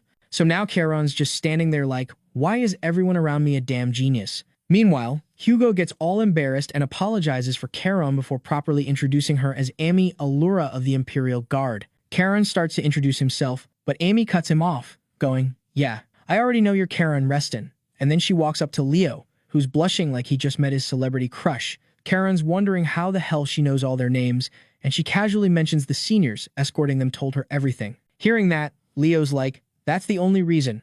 But Karen's brain is working overtime. He realizes this girl has insane intuition. She probably sensed their mana signatures and figured out exactly who they were. Just then, the tailor dude comes out and asks her if she has eaten yet, and she immediately snaps at him to stop being so formal and just talk to her like a normal person, since she's only an apprentice, not a full knight. Hugo's impressed by her humility and brings up how she once declared she'd lead the Imperial Guard for 50 years. But then Karen being Karen, interrupts and asks why everyone seems to think his grandfather was Cain's enemy. Our boy just shrugs and goes, "The dude sold his soul to a demon. What's so admirable about that?" And Amy, she explodes. Like, we're talking full protective parent rage mode activation. She's screaming that she's challenging Karen to a duel for insulting Cain's honor. And I mean, this girl is furious. Karen just casually cleans his ear with his pinky finger and asks what gives her the right to challenge him. Amy's literally got tears streaming down her face now, yelling that she inherited Cain's will. Karen fires back, questioning this whole thing like, did Cain stay with the demon emperor because he sold his soul? Or was it actually his own choice? Amy refuses to accept any of this, screaming that Cain stayed out of pride. Karen sighs, thinking to himself that she's one of those old-school, stubborn types you just can't reason with. He asks how she expects to become a proper knight when she gets this hostile over a simple conversation. Amy's trying to explain she's doing this for Cain's honor when her stomach lets out this absolutely devastating growl that echoes through the entire tailor shop. Leo literally jumps, and Karen can't help but smile. He suggests they eat before the duel, then releases his mana, asking if she'd rather fight right now on an empty stomach. Seeing this, she is thinking how she heard that Karen reached the 4th star just like her. But seeing him release his power in person, the dude's on a completely different level, like, not even in the same universe. Before things could get ugly, Rohan told Amy that she should first eat before throwing hands. Plus, given her habits, she probably hasn't been eating properly while paying off her family's debts. Karen pulls his mana back, and the tailor jumps in trying to smooth everything over, saying destiny brought them together, so they should enjoy something delicious. Amy puts a hand on her growling stomach, grinds her teeth, looks away all embarrassed, and finally accepts the invitation. Cut to the restaurant, and Karen, Hugo, and Leo are just sitting there staring at the literal mountain of plates stacked on Amy's side of the table. This girl is absolutely demolishing her food, shoveling meat into her mouth like she hasn't eaten in weeks. She notices them watching and gets all embarrassed but tries to play it off, saying she's just eating well to prepare for their duel. Karen notes that she's being way more polite now, but Amy's quick to clarify, don't misunderstand, she'll pay her share next month. Karen tries to tell her it's fine, but Amy slams the table and stands up, declaring she couldn't possibly accept a duel on an empty stomach. But now that she's eaten, they can officially shake hands and make this happen. She extends her hand, and Karen notices it's rough, thick, and completely covered in scars, the hands of someone who's put in real work and effort. He thinks to himself that she'd be an incredible talent if not for that stubborn old man personality trapped in a young woman's body. They shake hands, sealing the deal, and Amy immediately asks if she can order another dish. Hugo's just watching all this play out, absolutely incredulous that these two went from wanting to murder each other to acting like buddies in the span of like 20 minutes. The scene shifts to outside the restaurant. This bastard sees our gang having a good time when he spots Amy through the window, eating and talking all excitedly about training. He ditches his soldiers and walks in alone. Karen's asking Amy when exactly they're doing this duel, and she's saying as soon as her next plate arrives while playfully warning him he might catch a beating. Then this dude approaches from behind, and his voice is all slimy and condescending, going, "You seem quite satisfied, Amy. If you showed up in town, you should have contacted your brother first." He puts his hand on her shoulder with this malicious smile plastered on his face, frowning mockingly while saying she shouldn't waste her time with these vagrants, and surprisingly, this bastard doesn't stop there and keeps going, asking if knight apprentices really have this much free time to fool around with men like this. Seeing this idiot trying to provoke them, Karen just smiles to himself, thinking, "Oh great, I found myself a damned troublemaker." Amy tries shooing this bastard away, saying she already paid this month's interest, so he needs to leave her alone, but nah, this scumbag's not having it. He's holding her shoulders, going, "I'm not interested in the money. I'm interested in you. Don't you get it? Wouldn't it be better to stay on good terms with your creditor? Like, bro, read the room." Hugo, who's absolutely done being ignored at this point, asks who the hell this guy is to interrupt their dinner like this and says, "Wouldn't it be polite to introduce yourself first?" And this arrogant prick is genuinely shocked that someone doesn't recognize him. He introduces himself as Degul Kian. Hugo immediately recognizes the name Degul, the youngest son of Count Kian's family, who basically run the capital's biggest loan shark operation. Degul's all proud that Hugo knows his family reputation, warning that nobody should be ignorant of their names since they control the finances of Marcus Diaz's entire household. But our boy is not having it. He laughs and says that this bastard is delusional. Even Amy's startled by how direct he's being. Our boy stands up, grabs his sword, and asks if Degul really thinks he came all the way to the capital just to exchange pleasantries. Degul's furious now, demanding to know who this brat is and asking if he needs to be taught a lesson. Karen walks past Hugo, saying, "Brother, I'll explain everything to Grandpa later," then pulls out 2 healing potions and shows them to Degul like, "You see these? They heal fractures instantly, And just so you know, these are pretty expensive, so I'll be enjoying this. Then our boy straight up jumps at him, saying how today he is going to fix him with this absolutely maniacal look on his face, while reassuring him, "Don't worry, I'll leave you alive." Degel just lets out this blood-curdling scream before getting the beating of his entire life. And the best part? Charon's making him drink healing potions during the beatdown so he can keep going. Cut to Grandpa's office, and he just got the report of what our boy did. And after hearing that, he is like, "Repeat that again." The assistant repeats nervously, telling Gale that his grandson was arrested by city guards 30 minutes ago. Gale's holding his head, thinking it's only been a day and his grandson's already causing problems. Then he sighs, braces himself, and asks, "So what did he do?" The assistant explains that Charon's accused of assaulting Degel Khan, the youngest son of the Count family. Gale remembers the name Deagle's a notorious womanizer who specifically goes after the daughters of men who owe him money. Gale curses, saying that guy should be beaten to death. Well, old man, you've the same thought as your grandkid. It's just that he went ahead and did it. Gramps then asks his assistant if he knows why our boy did it. The assistant says they're not entirely sure yet, but they heard Charon beat up Degel while making him drink healing potions between hits. Gale's getting worried now because incidents between nobles get handled by the Imperial Guard, and given the Reston House's complicated relationship with them, this situation won't be favorable, especially when it's against Count Kian's house. Gale stands up, ready to intervene personally, but the assistant stops him, saying he doesn't think it's necessary. The assistant reveals that the victim, Degel Kian himself, is asking for leniency for Charon. Like, this dude is crying and begging for mercy, saying Charon's completely innocent and that everything was his own fault, and he had even promised to turn a new leaf and become a better person. Gale can't believe the notorious brute Degel is doing this and just laughs in complete disbelief. Head bowed, trembling slightly as he wonders what kind of magic his grandson used to pull this off. Then it suddenly hits him. Halo wouldn't send Charon to the capital thoughtlessly, and then he realizes that Halo knowingly unleashed a mad dog in the capital to shake things up. Meanwhile, back to our boy, the initial investigation had been completed, so now our boy is casually leaving the police station, saying, "Pleasure meeting you, police chief. I'll be visiting often," hearing that the chief is absolutely horrified because that means more trouble is definitely coming. Charon asks if they'll handle this case properly since Degel already confessed to everything. The officer nervously explains that investigations involving nobles are technically the Imperial Guard's responsibility.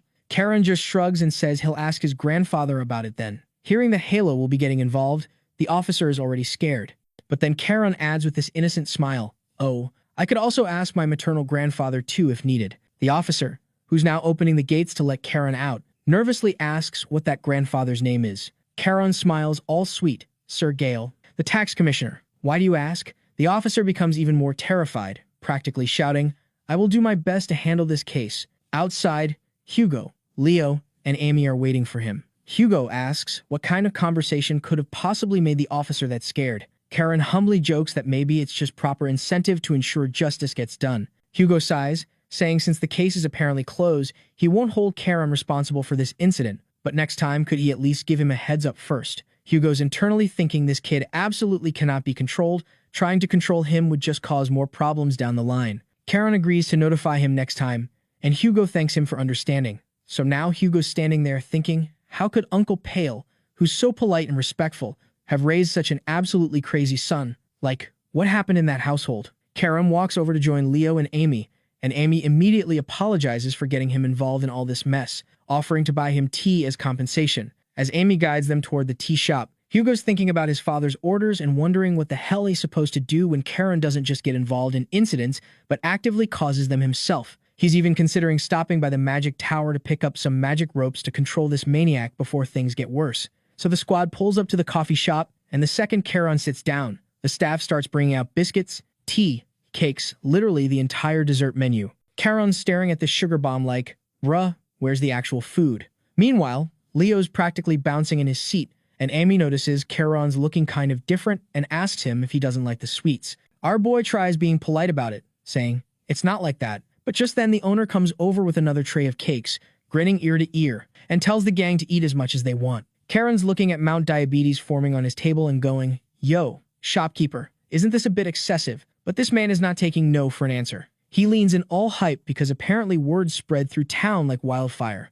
"You're the hero who delivered divine punishment on that bastard." Degel and Charon's just sitting there like, why does everyone think I'm some righteous savior? Seeing this, his plan to get a bad reputation failed in a spectacular manner. Our boy decided to focus on sweets inside, He takes a bite and thinks to himself, it's not bad. Then he turns to Amy and asks her how she ended up drowning in debt to the Kian family. She explained that her dad tried to expand the business and failed so hard they're still paying for it. Leo chimes in, asking if the territory taxes weren't enough to cover things. Amy explains it's way deeper than that. Provincial nobles living in the capital, that lifestyle will bleed you dry. They need extra income just to keep up appearances. Hugo sips his tea all casual and asks why the Imperial Guard isn't throwing money at her. With her talent, shouldn't she have sponsors lined up? Amy drops the real reason she's been staying independent. Sure, if she picked a faction, the cash would roll in, but she refuses to play the political game. Karen asks why she'd handicap herself like that. Amy gets this soft, nostalgic smile, talking about how Kane's pride would never let him compromise his ideals for politics, only the sword mattered to him.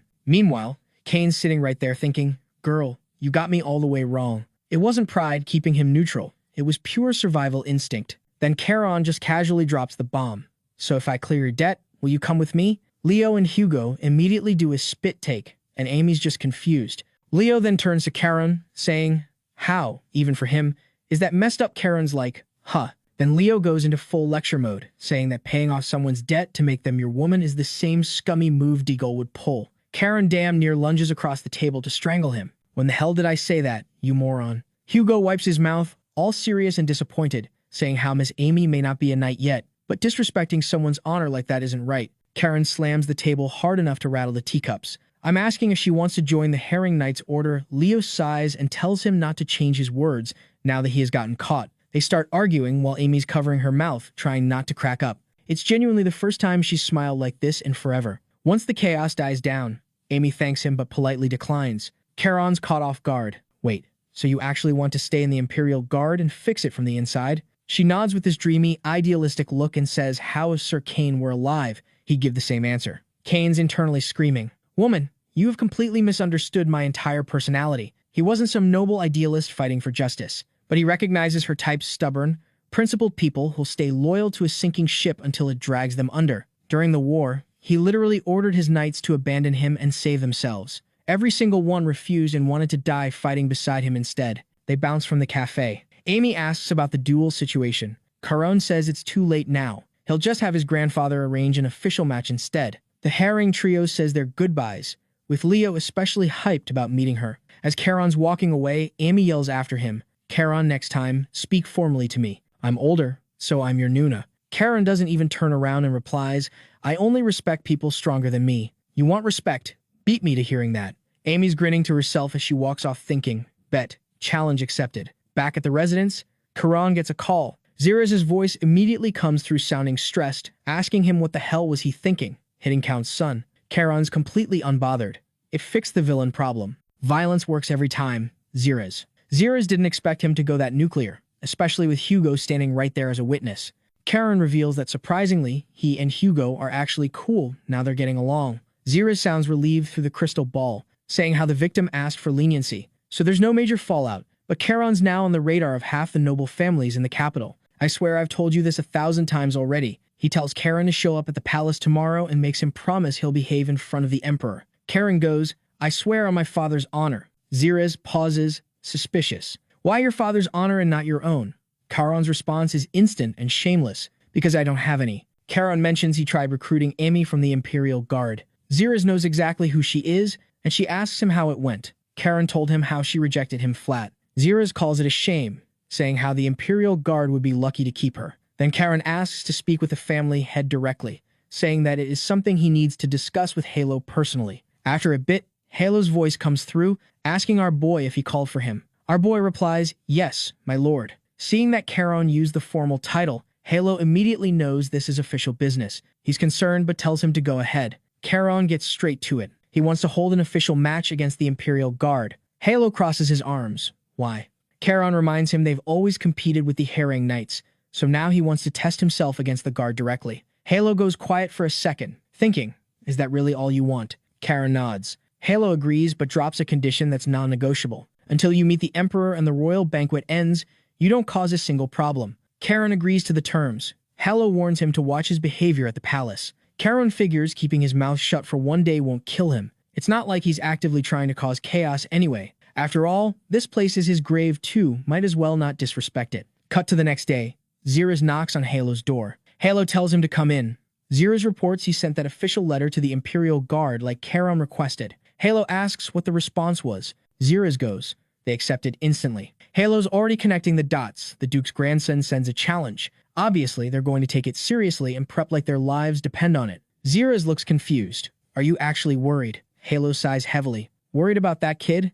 Nah. He just reminds me way too much of Kane. Zirez does a double take. You mean Sir Kane? Halo nods, getting this faraway look in his eyes, and he says how, if that bastard were still alive, the Herring Knights and Imperial Guard wouldn't be wasting energy on this petty rivalry garbage. Zirez can tell the old man's missing his friend. Then Halo suddenly explodes. Hell, no, why would I miss a man who completely ignored my desperate pleas? Zirez is thinking, bro, you are the worst liar. Halo mutters under his breath, absolutely wouldn't miss that asshole. Zirez switches gears and asks him, do you know Amy Allura, female knight? Halo nods, remembering she's an Imperial Guard apprentice. Zirez mentions Charon specifically wants to recruit her for the Herring Knights. Halo's confused as hell and asks him, why her out of everyone? Zirez explains her talent is way too good to waste rotting in the Guard. Plus, Charon's probably hooked because of her borderline obsessive respect for Sir Kane. Halo finds that suspicious. Most Imperial Guards won't even speak Kane's name out loud anymore. Zirez goes, exactly. They're actively trying to erase him from history.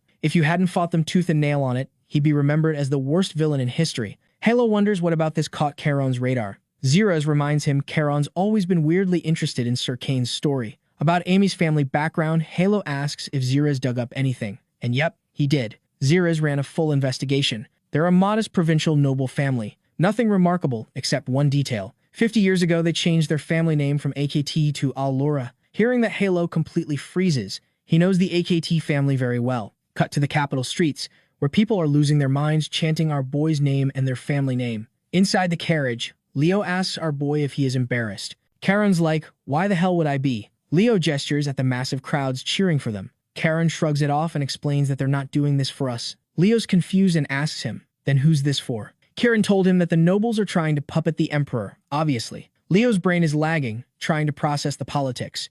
Charon turns to watch the scenery. He's thinking whoever's sitting on that throne better at least have some political survival instincts.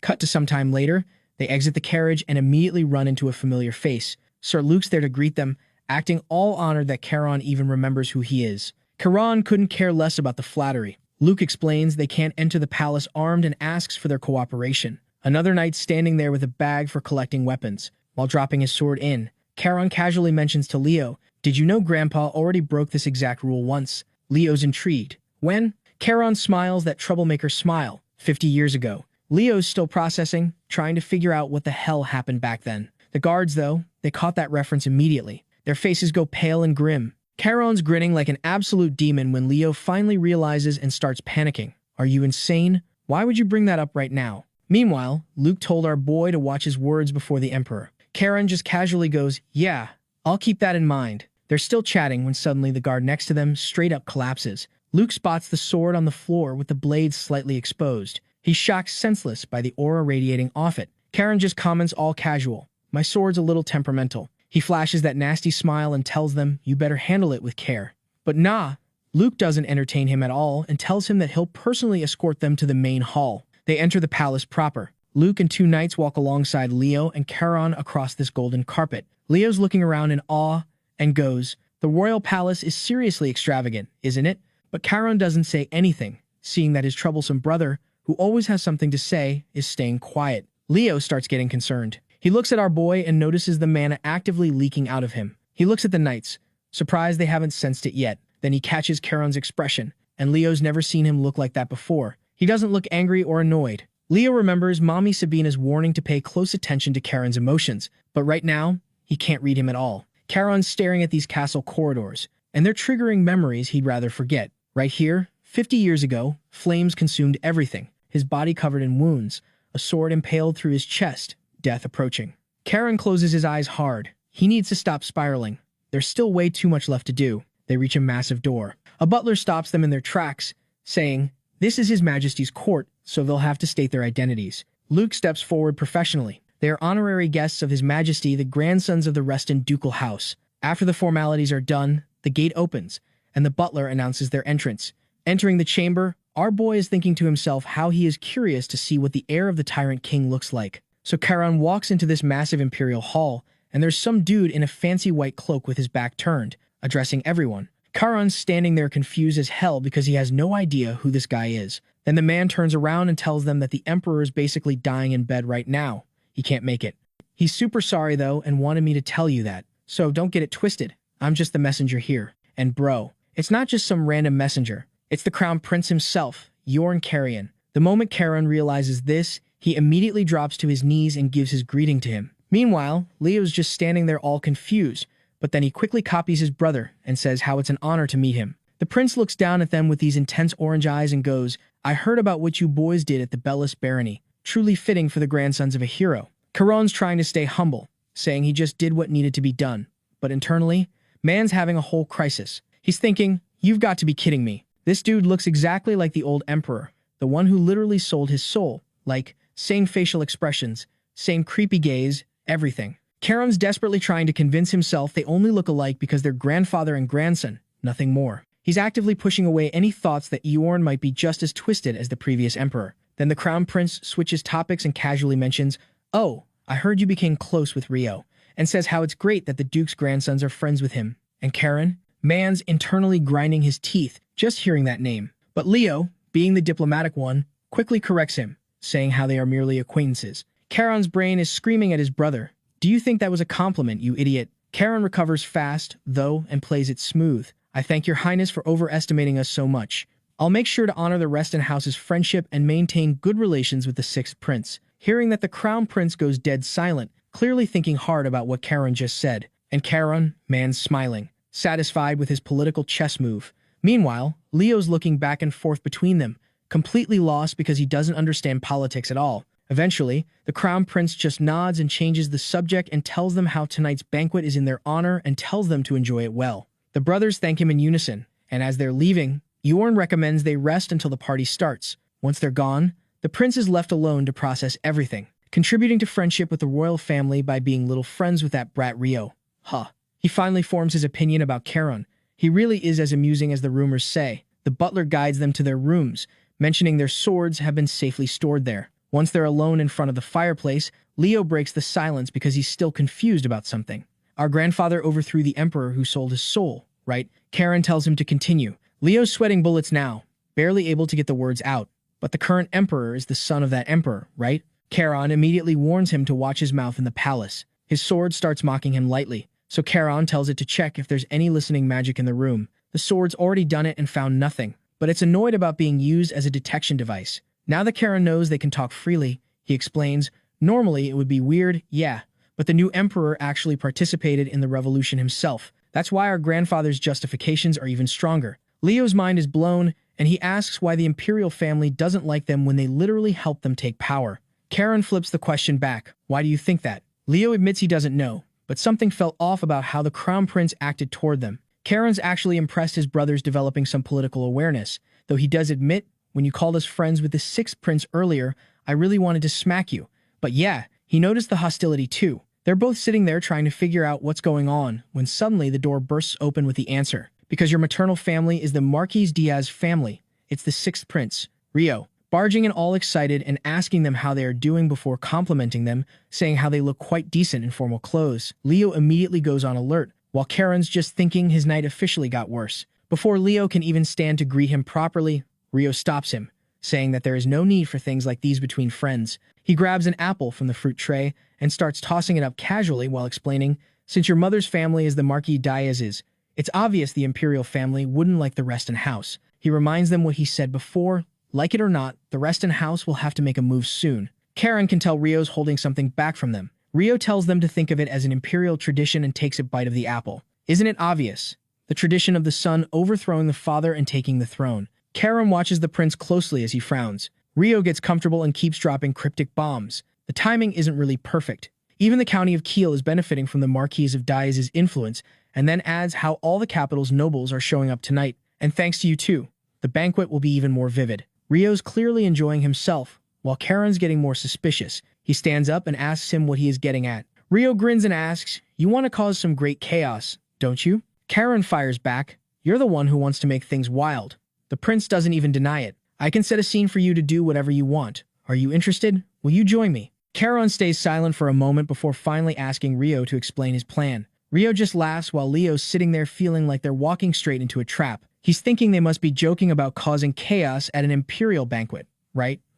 Cut to later that night, and the chandeliers are lighting up this massive hall where all these noble ladies are already gathered in their huge dresses, gossiping about royal drama. When Charon and Leo walk in, Leo's jaw literally drops, the man staring at all the beautiful women with his face turning red. Charon immediately tells him to get it together. Charon's reflecting on his own life, thinking it's been forever since he last attended a banquet. In his past life as a former slave, nobody wanted him there anyway. Before he could even start enjoying the party, he got this weird feeling that something felt off. Like, this place is supposed to have more magical security than Fort Knox, but he's detecting dark magic everywhere. Cut to Leo walking into the banquet hall, and his first reaction is, "Whoa, look at all these fancy people." Charon immediately shoots him that look like, "Bro, can you not embarrass us right now?" But Leo's genuinely confused, like, "What? I'm just existing." Then this dude with a fresh fade walks up, introducing himself as Karim from House Diaz, all polished and noble, probably expecting some proper etiquette, but nah. Our boy gives him the most pathetic handshake imaginable,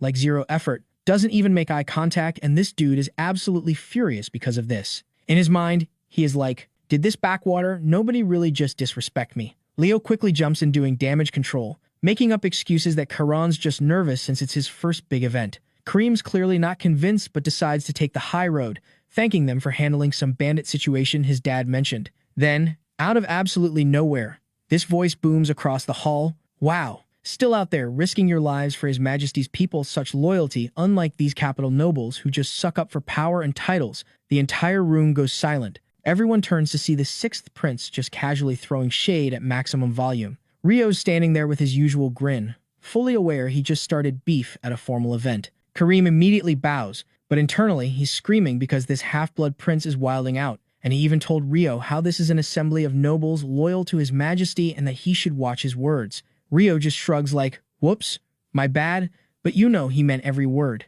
While this political roast session is happening, Charon's not even paying attention. He's laser-focused on tracking that dark magic signature, and his eyes lock onto this woman sitting at a table wearing a mask with braided hair, acting all innocent and mysterious. The second she realizes he's staring, she smiles with these crimson lips, and Charon knows he's found his target. The prince is still going, throwing his arms around Leo and Charon and telling them to follow him. Seeing this, Karim is like, "Yo, you know we were in the middle of a conversation." But Rio, this bastard, just goes, "Come on, won't socializing be way more fun if we all hang out together?" Karim tries to politely suggest maybe the prince should tone it down, but Rio fires back immediately. "Oh, are you trying to lecture me about power? Even the street dogs know the Diaz family runs this place." Karim tries to backpedal, but it's too late. Rio has already bodied him in front of everyone. That's when Charon's officially had enough. He turns to Karim, saying how he's been running his mouth for God knows how long, and that he should shut up before that bastard could do anything. Charon puts his hand on his sword and starts pulling it out. Leo and Karim are internally panicking, because you absolutely do not draw your weapon at an imperial banquet unless you want to get executed. Charon looks the prince dead in the eyes and says, "Sixth prince, the act's over." Rio's confused because he was having such a good time stirring the pot, but then Charon leans in and whispers, "A rat with dark magic is hiding in this hall." Suddenly, everything clicks. The whole room's staring now, wondering what the actual hell is happening. Rio wants to call the Imperial Guard, but Charon flashes that psycho smile and reminds him, "Did you forget who I am?" The prince sighs and mutters the old family motto, "Doctors care for the sick, and Restons care for demons." He asks what the play is, and Charon tells him simply, "Make sure nobody escapes." After that, Charon starts walking forward, and this bastard for some reason then tries to stop our boy. He puts his hand on his sword like, "Back the hell up," but Charon just looks at him, doesn't even say a word, and Karim completely freezes up. Our boy then so very calmly told him to get the hell out of his way and just walked past him. After our boy was gone, this bastard was thinking about what just happened now, and how he literally couldn't draw his sword even if he tried. The pressure radiating off Charon is insane. His mana is flooding the entire room like a tidal wave, and nobles are scrambling to get out of his path. Meanwhile, Leo's trying to piece together what's happening when he sees Rio pull out this fancy staff with an orange orb on top. The prince grabs another matching orb and starts channeling energy between them, muttering that he never thought he'd actually have to use the artifacts his sister Ponia gave him. But here we are. A sphere of light forms and explodes outward, creating this massive barrier around the entire banquet hall. The nobles start absolutely losing it, and Leo asks why they need to buy time. Charon's already at the masked woman's table, sword pointed directly at her throat, and says how he didn't expect someone in the capital would welcome their family, considering we're usually a thorn in everyone's side. The woman slowly removes her mask as Charon continues, "But here you are, welcoming us. Though I can't exactly call you a person, can I?" The second she's fully exposed. Dark energy erupts from her eye, way more powerful than Charon expected. The energy slams into Rio's barrier and shatters it completely. She stands up, looking Charon up and down with this creepy-ass smile, saying how our boy is quite a handsome one, saying how she likes him. "Lady, he's only 13. Restrain yourself." But nah, our boy is not interested, and he conveys his feeling by straight-up beheading her. As the head rolls up on the floor, everyone panics, screaming about how our boy just killed someone. But then the demon lady opens her eyes, saying how our boy certainly has his charms. Seeing this, the crowd started screaming and running, and in a moment the entire hall erupts into chaos. That severed head chilling on the floor, yeah, it doesn't stay a head for long.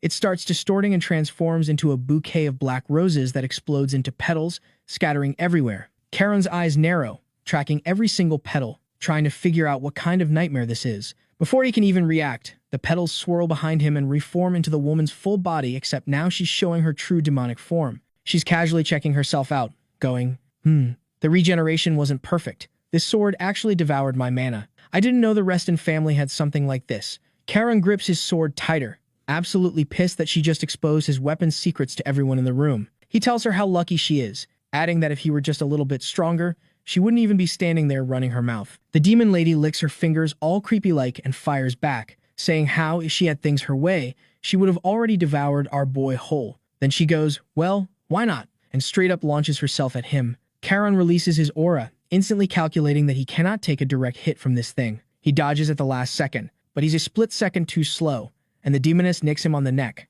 Then, licking her finger, she goes, "Yep, just as I thought, you taste sweet." Leo sees his brother get hit and immediately reaches for his sword, ready to jump into the fight, but Rio grabs his arm, stopping him, and tells him how he can't interfere, as this is Charon's fight. Leo's like, "What?" But the prince explains that Leo knows Charon better than anyone. If he needed help, he'd actually ask for it. Leo reluctantly backs off, but he's shaking with frustration because he wants to be strong enough to actually help instead of just watching from the sidelines. Rio knows the harsh truth. If Leo charged in right now against a creature like this, he'd just get himself killed for nothing. Meanwhile, Charon's neck is still bleeding despite him trying to control it with mana, and even his sword is telling him to give up. The weapon's literally saying he's way too weak to fight her at his current strength. But our boy is stubborn as hell and tells the sword he can't back down. That would go against everything he stands for.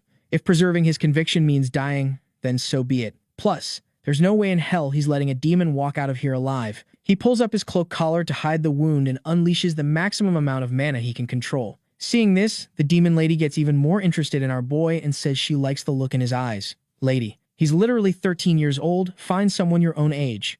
Damn. Then she charges at him again, this time faster than before, but she targets the poor bystanders instead. She casually drops her introduction mid-attack, telling Charon her name is Shunya and she'll make sure he never forgets it for as long as he lives. Seeing innocent people getting hurt, Charon absolutely loses it and charges at Shunya with everything he's got. Meanwhile, Rio whips out a magic spell and yells to our boy, telling him to focus on the fight and not worry about the civilians. He's got them covered. Shunya taunts him, "You aren't stupid enough to relax just because you dodged once, are you? My petals aren't just for decoration." After all, at this point, Charon's sword is literally screaming at him, asking why he isn't dodging and reminding him that if he doesn't move, he's basically dead. Then it realizes what our boy is planning and warns him not to do it, saying he knows damn well how dangerous this is. But this reckless idiot isn't listening and uses the fifth form of the harangue sword technique, High Tide. Suddenly, actual ocean waves appear around Charon. The mana pouring off him transforms into this intense, chaotic liquid energy like the depths of a raging sea. Shunya watches curiously as Charon forces open his mana channels to a point where he starts coughing blood, his body literally on the verge of total collapse. He wipes his mouth and doesn't give a single damn about the consequences. All he cares about is killing the demon in front of him. Shunya didn't expect him to go this far, and it makes her smile with pure delight. She's loving this. Meanwhile, Rio's watching all this unfold, thinking to himself how the illusion magic ended a while ago. So where the hell are the Imperial Guards? Cut to outside the castle, and things are way more chaotic than Rio expected. Knight Commander Luke is running around yelling at other knights, trying to figure out what's going on. When he finds some guards, they tell him magic's been detected inside the banquet hall. Luke asks what the situation is with the Mage Tower. The soldiers reply they've already contacted them, mages arrived through a portal and everything. Luke curses, thinking to himself how it just had to happen on the night of the banquet. Now that the initial panic is done, he sprints toward the banquet hall but finds a massive crowd of mages and knights all struggling to get inside. He asks what's happening and why they're all still standing outside. One soldier walks over, explaining how the mages can't break the barrier. Luke's brain short-circuits. A barrier that even Mage Tower mages can't break? What does that even mean? Seeing the captain's confusion, the knight drops the bomb. The mages are saying it's the work of dark magic. Luke's eyes go wide with absolute shock. Dark magic. In the Imperial Palace. During a formal banquet, he can't even begin to process what kind of nightmare is happening inside that hall right now. So inside the hall, this demon lady is circling our boy, explaining how she can't actually kill him because her king didn't give permission for that. But he didn't say anything about not having fun, so she's going to enjoy herself today. She lunges straight at Charon, and our boy does this clean slice with his sword. But this demon bitch just changes trajectory midair. Then she goes full phase 2 transformation, scales popping out, horns growing, the whole RPG boss evolution package. Charon's standing there like he's trying to figure out his next move, when suddenly, he remembers the advice Sabina gave him earlier. She told him the power of the sword isn't something you control, it's something you have to accept. So as this demon charges at him again, our boy just stands there seeing this. Leo is absolutely losing his mind in the background, screaming at him to dodge, but Charon's locked in. He grabs his sword with both hands and enters full concentration mode in the next second. Blood is everywhere. The demon lady has this shocked expression on her face, muttering how she expected all kinds of attacks from someone in the Reston family. But never in her wildest dreams did she think this crazy bastard would damage himself just to create an opening. While she's having this realization, our boy brings down his sword with one hand and slices her clean in half. Now you think that's game over, right? Wrong. This demon's still talking, calling our boy's decision bold and interesting, and then she notices something about his sword. Her eyes go wide, and she mutters, "The sword you're holding, that's a guillotine, isn't it?" Charon's genuinely surprised because this weapon is supposed to be the most guarded secret of his family. How does some random demon know its name?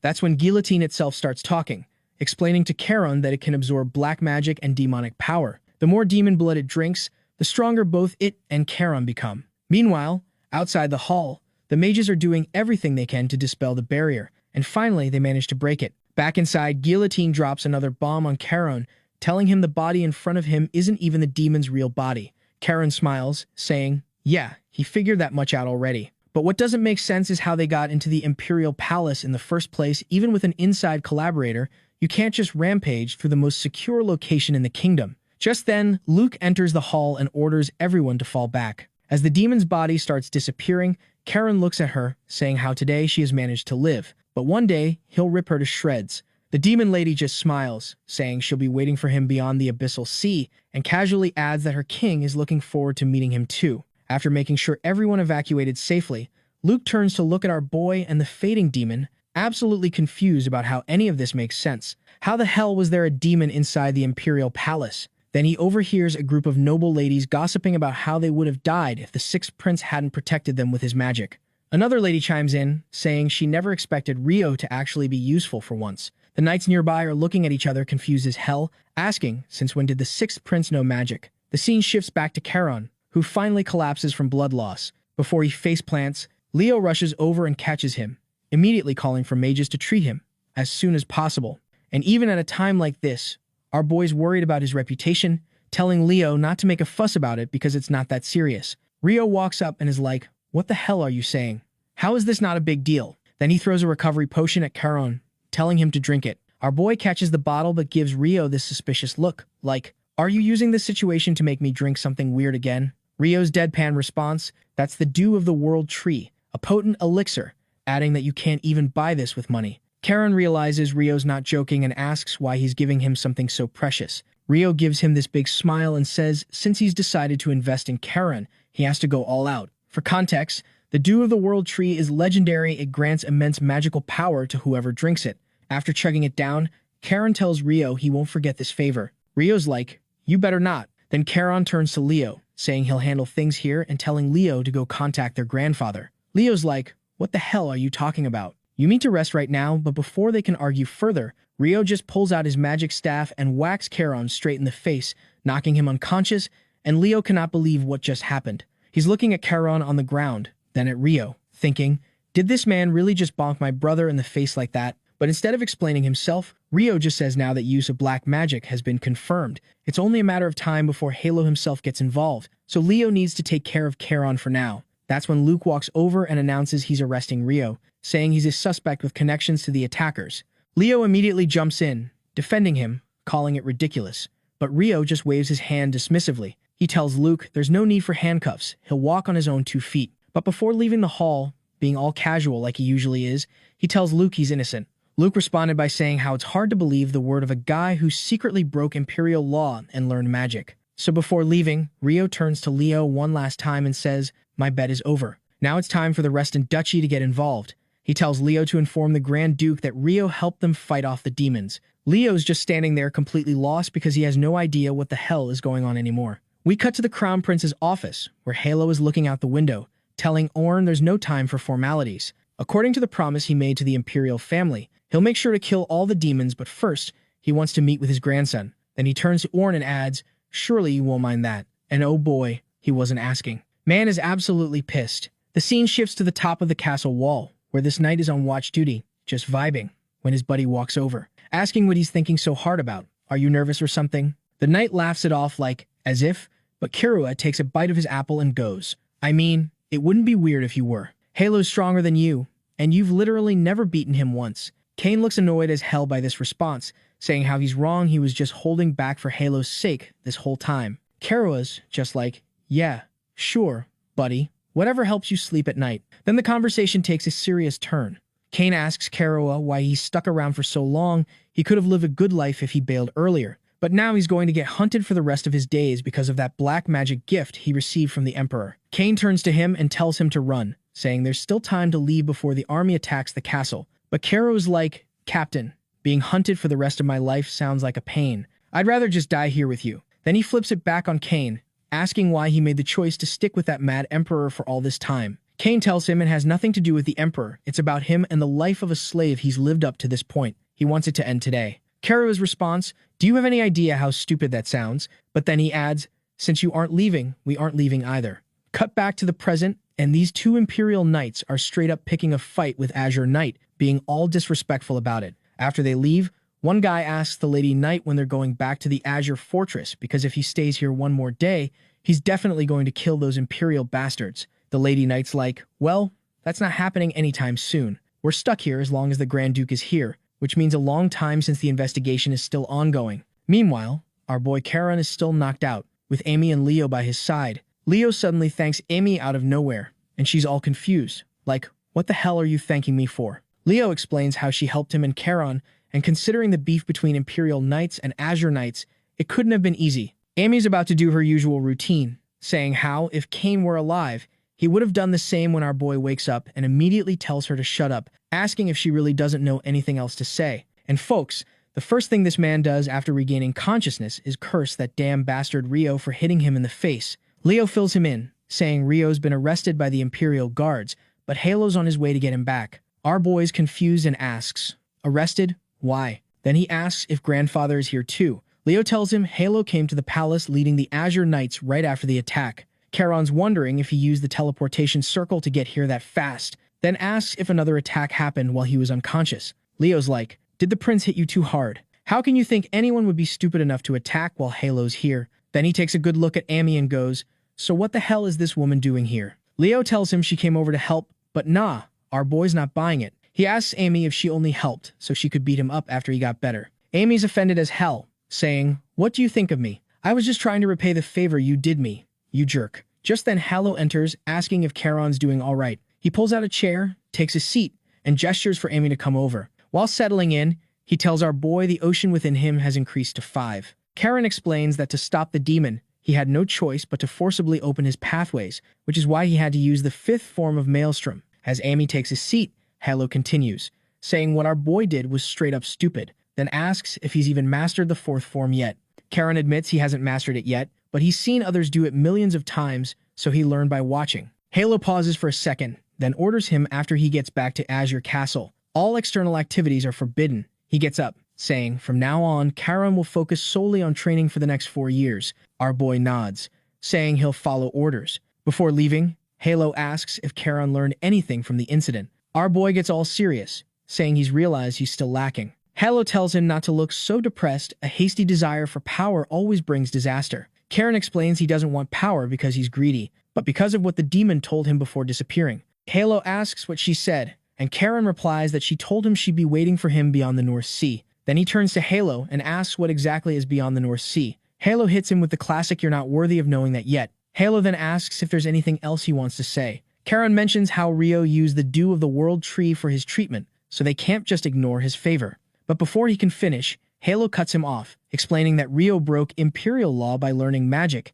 It's forbidden for those of Imperial blood. Although they didn't find any evidence of him being involved in the attack, they can't overlook what he did. As a result, from now on, Rio will be placed under surveillance by the Azure Knights. As Halo's leaving, Karen says he has one last thing to ask. He doesn't have a place to train. Halo tells him he's already talked with the Imperial guards and taken care of that. Before walking out, Halo tells Ziraz he's leaving his grandson in his care. Ziraz bows, saying he'll do his best. After Halo's gone, Leo turns to Karen, saying Rio is just trying to help them. They have to do something. Karen tells him not to worry about it because their grandfather is protecting him. Leo scratches his head, confused, asking what he means. Karen tells him to think about it. Halo personally assigned the Azure Knights to Rio. He points out its protection disguised as surveillance, which is exactly what Rio wanted. Now the Reston family has become his backer. Then he turns to Amy, saying he needs her to guide him later because he's always been curious about the Imperial Guard's headquarters. Amy asks what he's planning, and Karen's like, "Don't be like that. I'm just curious." Then he turns to Ziraz, saying from now on he'll be in his care. The scene shifts to the Azure Fortress, where the three brothers are having a meeting. Tails asks Pale how he must be proud of his son since the whole capital is singing his praises. But Pale's not having it. He's like, "What the hell are you talking about? Karen almost died." He goes on saying reputation, rumors, and fame don't matter. This is the second time he's come close to losing his son. Just then, that bastard Raphael chimes in, and as always, this dude doesn't have a single nice thing to say. He starts mocking Tails, going on about how that intelligence network he was so proud of turned out to be completely useless in the end. Tails is cursing this idiot in his mind, thinking how instead of wasting time trash-talking him, Raphael should be concerned about how Karen's already made a name for himself at such a young age. Pale's had enough of these bastards at this point. He stands up and says he's leaving now, adding that someone has to take responsibility for what happened. Raphael gets up too, saying he'll be taking his leave as well. Once they're both gone, this snake starts thinking how Karen is no longer a minor nuisance anymore. If things continue like this, he'll become the biggest obstacle in the line of succession. Then he takes a seat, pulls out his crystal ball, and contacts some mysterious dude. The person on the other side is clearly annoyed, telling him this better be worth his time. But this bastard just says he wants to meet him in person and addresses him as Elder. The Elder replies that the timing's not good, but Tails insists it's for the good of the family. The Elder agrees, saying he'll come to him soon and to wait. Now looking out the window, Tails is thinking how the time has come for Karen to choose his side. He can either help him or become his enemy. Meanwhile, at the Imperial Guard's headquarters, our boy is busy with his training. He opens his eyes and starts celebrating, hyped as hell, saying the process was a success even though the mana was different in nature. He managed to successfully assimilate it. He reaches for his shirt, thinking how this is why the dew of the world tree was so expensive. Well, it makes sense since it's something only elves can get. As he's exiting the training hall, he's already scheming, thinking about how he should make Rio get more of that stuff for him. As he opens the door, Leo walks in, telling Karen to like the video and help Mamoru make juicy content and activate that cheeky little bell. And I'm out.